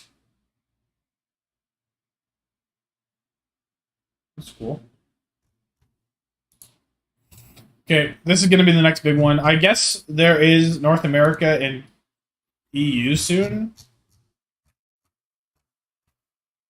Will you stream the Pacific Showdown? I'm going to try to. I should be able to. It's 12 and 13, which is when? It's Monday, Tuesday. I'll try. I might not do it on those days. I might do it after, because I do have the exam on the 14th. But that exam is kind of Mickey Mouse. That one should be kind of easy. So I don't know. I will. I just don't know when. Which are the teams on Pacific Showdown? Right now it's Flagship, HLXC, Solus, O2 Blast, Sinprisa 2-1, Ground Zero, who won Australia, and then some other team from this pool of teams, which it just looks like random, like not random, but definitely not. I don't know who these guys are. I'm Sad Panthera, Mister. Yeah, I am as well. But it's on them. I don't know how you lose the 2-1 with Cleston playing and they're playing Winston only, and you're losing and you lose when you're playing a Hog. I don't know. That's on them. It is disappointing though.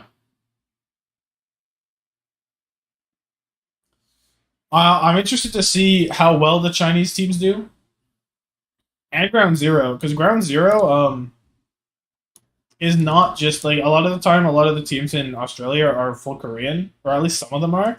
These guys are not. These guys are pulling up.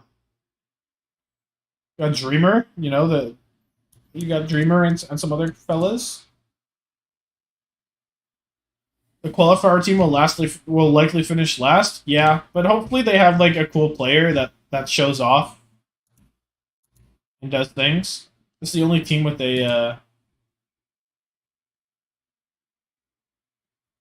donuts, unsold stuff, donuts. Why does it say donuts?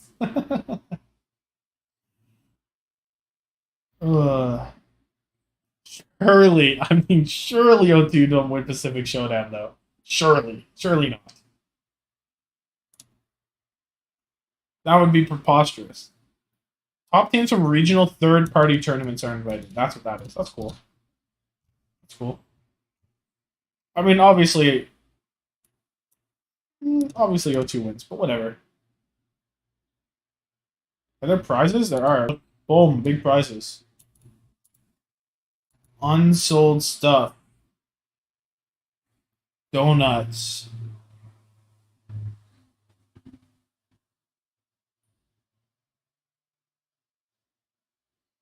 But I don't get it.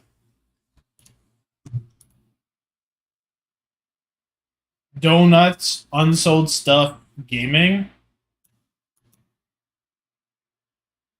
Old Souls is a Japanese esports program. October 15, 2020, Japanese video game developer publisher Donuts Co. acquires the organization and renames to Donuts Unsold Stuff Game. Interesting.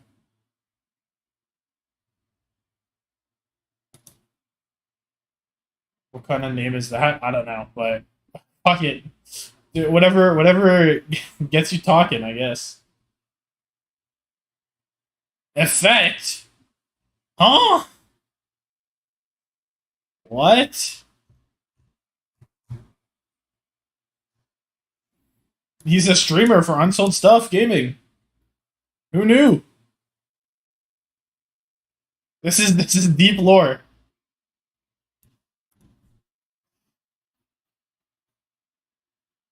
The only Japanese player I remember is Tayo. Yeah, pretty much. I don't know any of these guys. I think I've heard of Nico, maybe.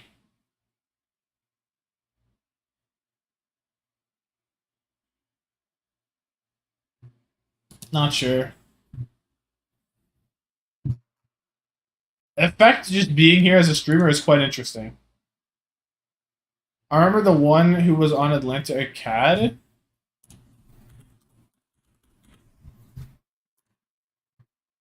Where's Atlanta Acad? Haku?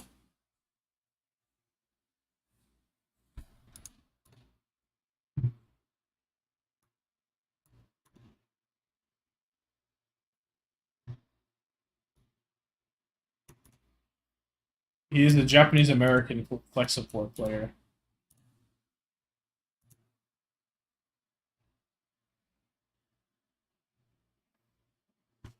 They're all on unsold stuff. Tayo! Zeta Division.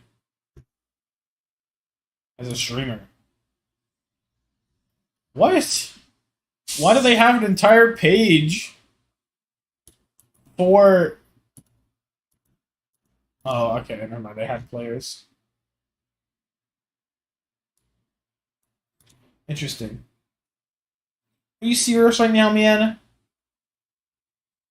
Unsold stuff for Zeta Division.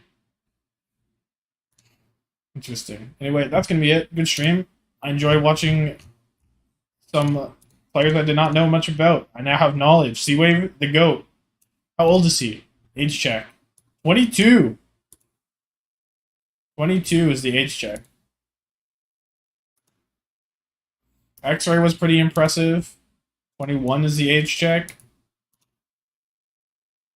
That's about it. I was supposed to watch these guys. Okay, but yeah. Carry me? Oh, hell nah. Maybe. Maybe not. Night God? Okay, age check on Night God. 20. 20 years old. Oh, they won. They were first, second. Oh my god, a bit of a legacy going on here. First, second. Oh, they did not do so well in the A-Sides qualifier.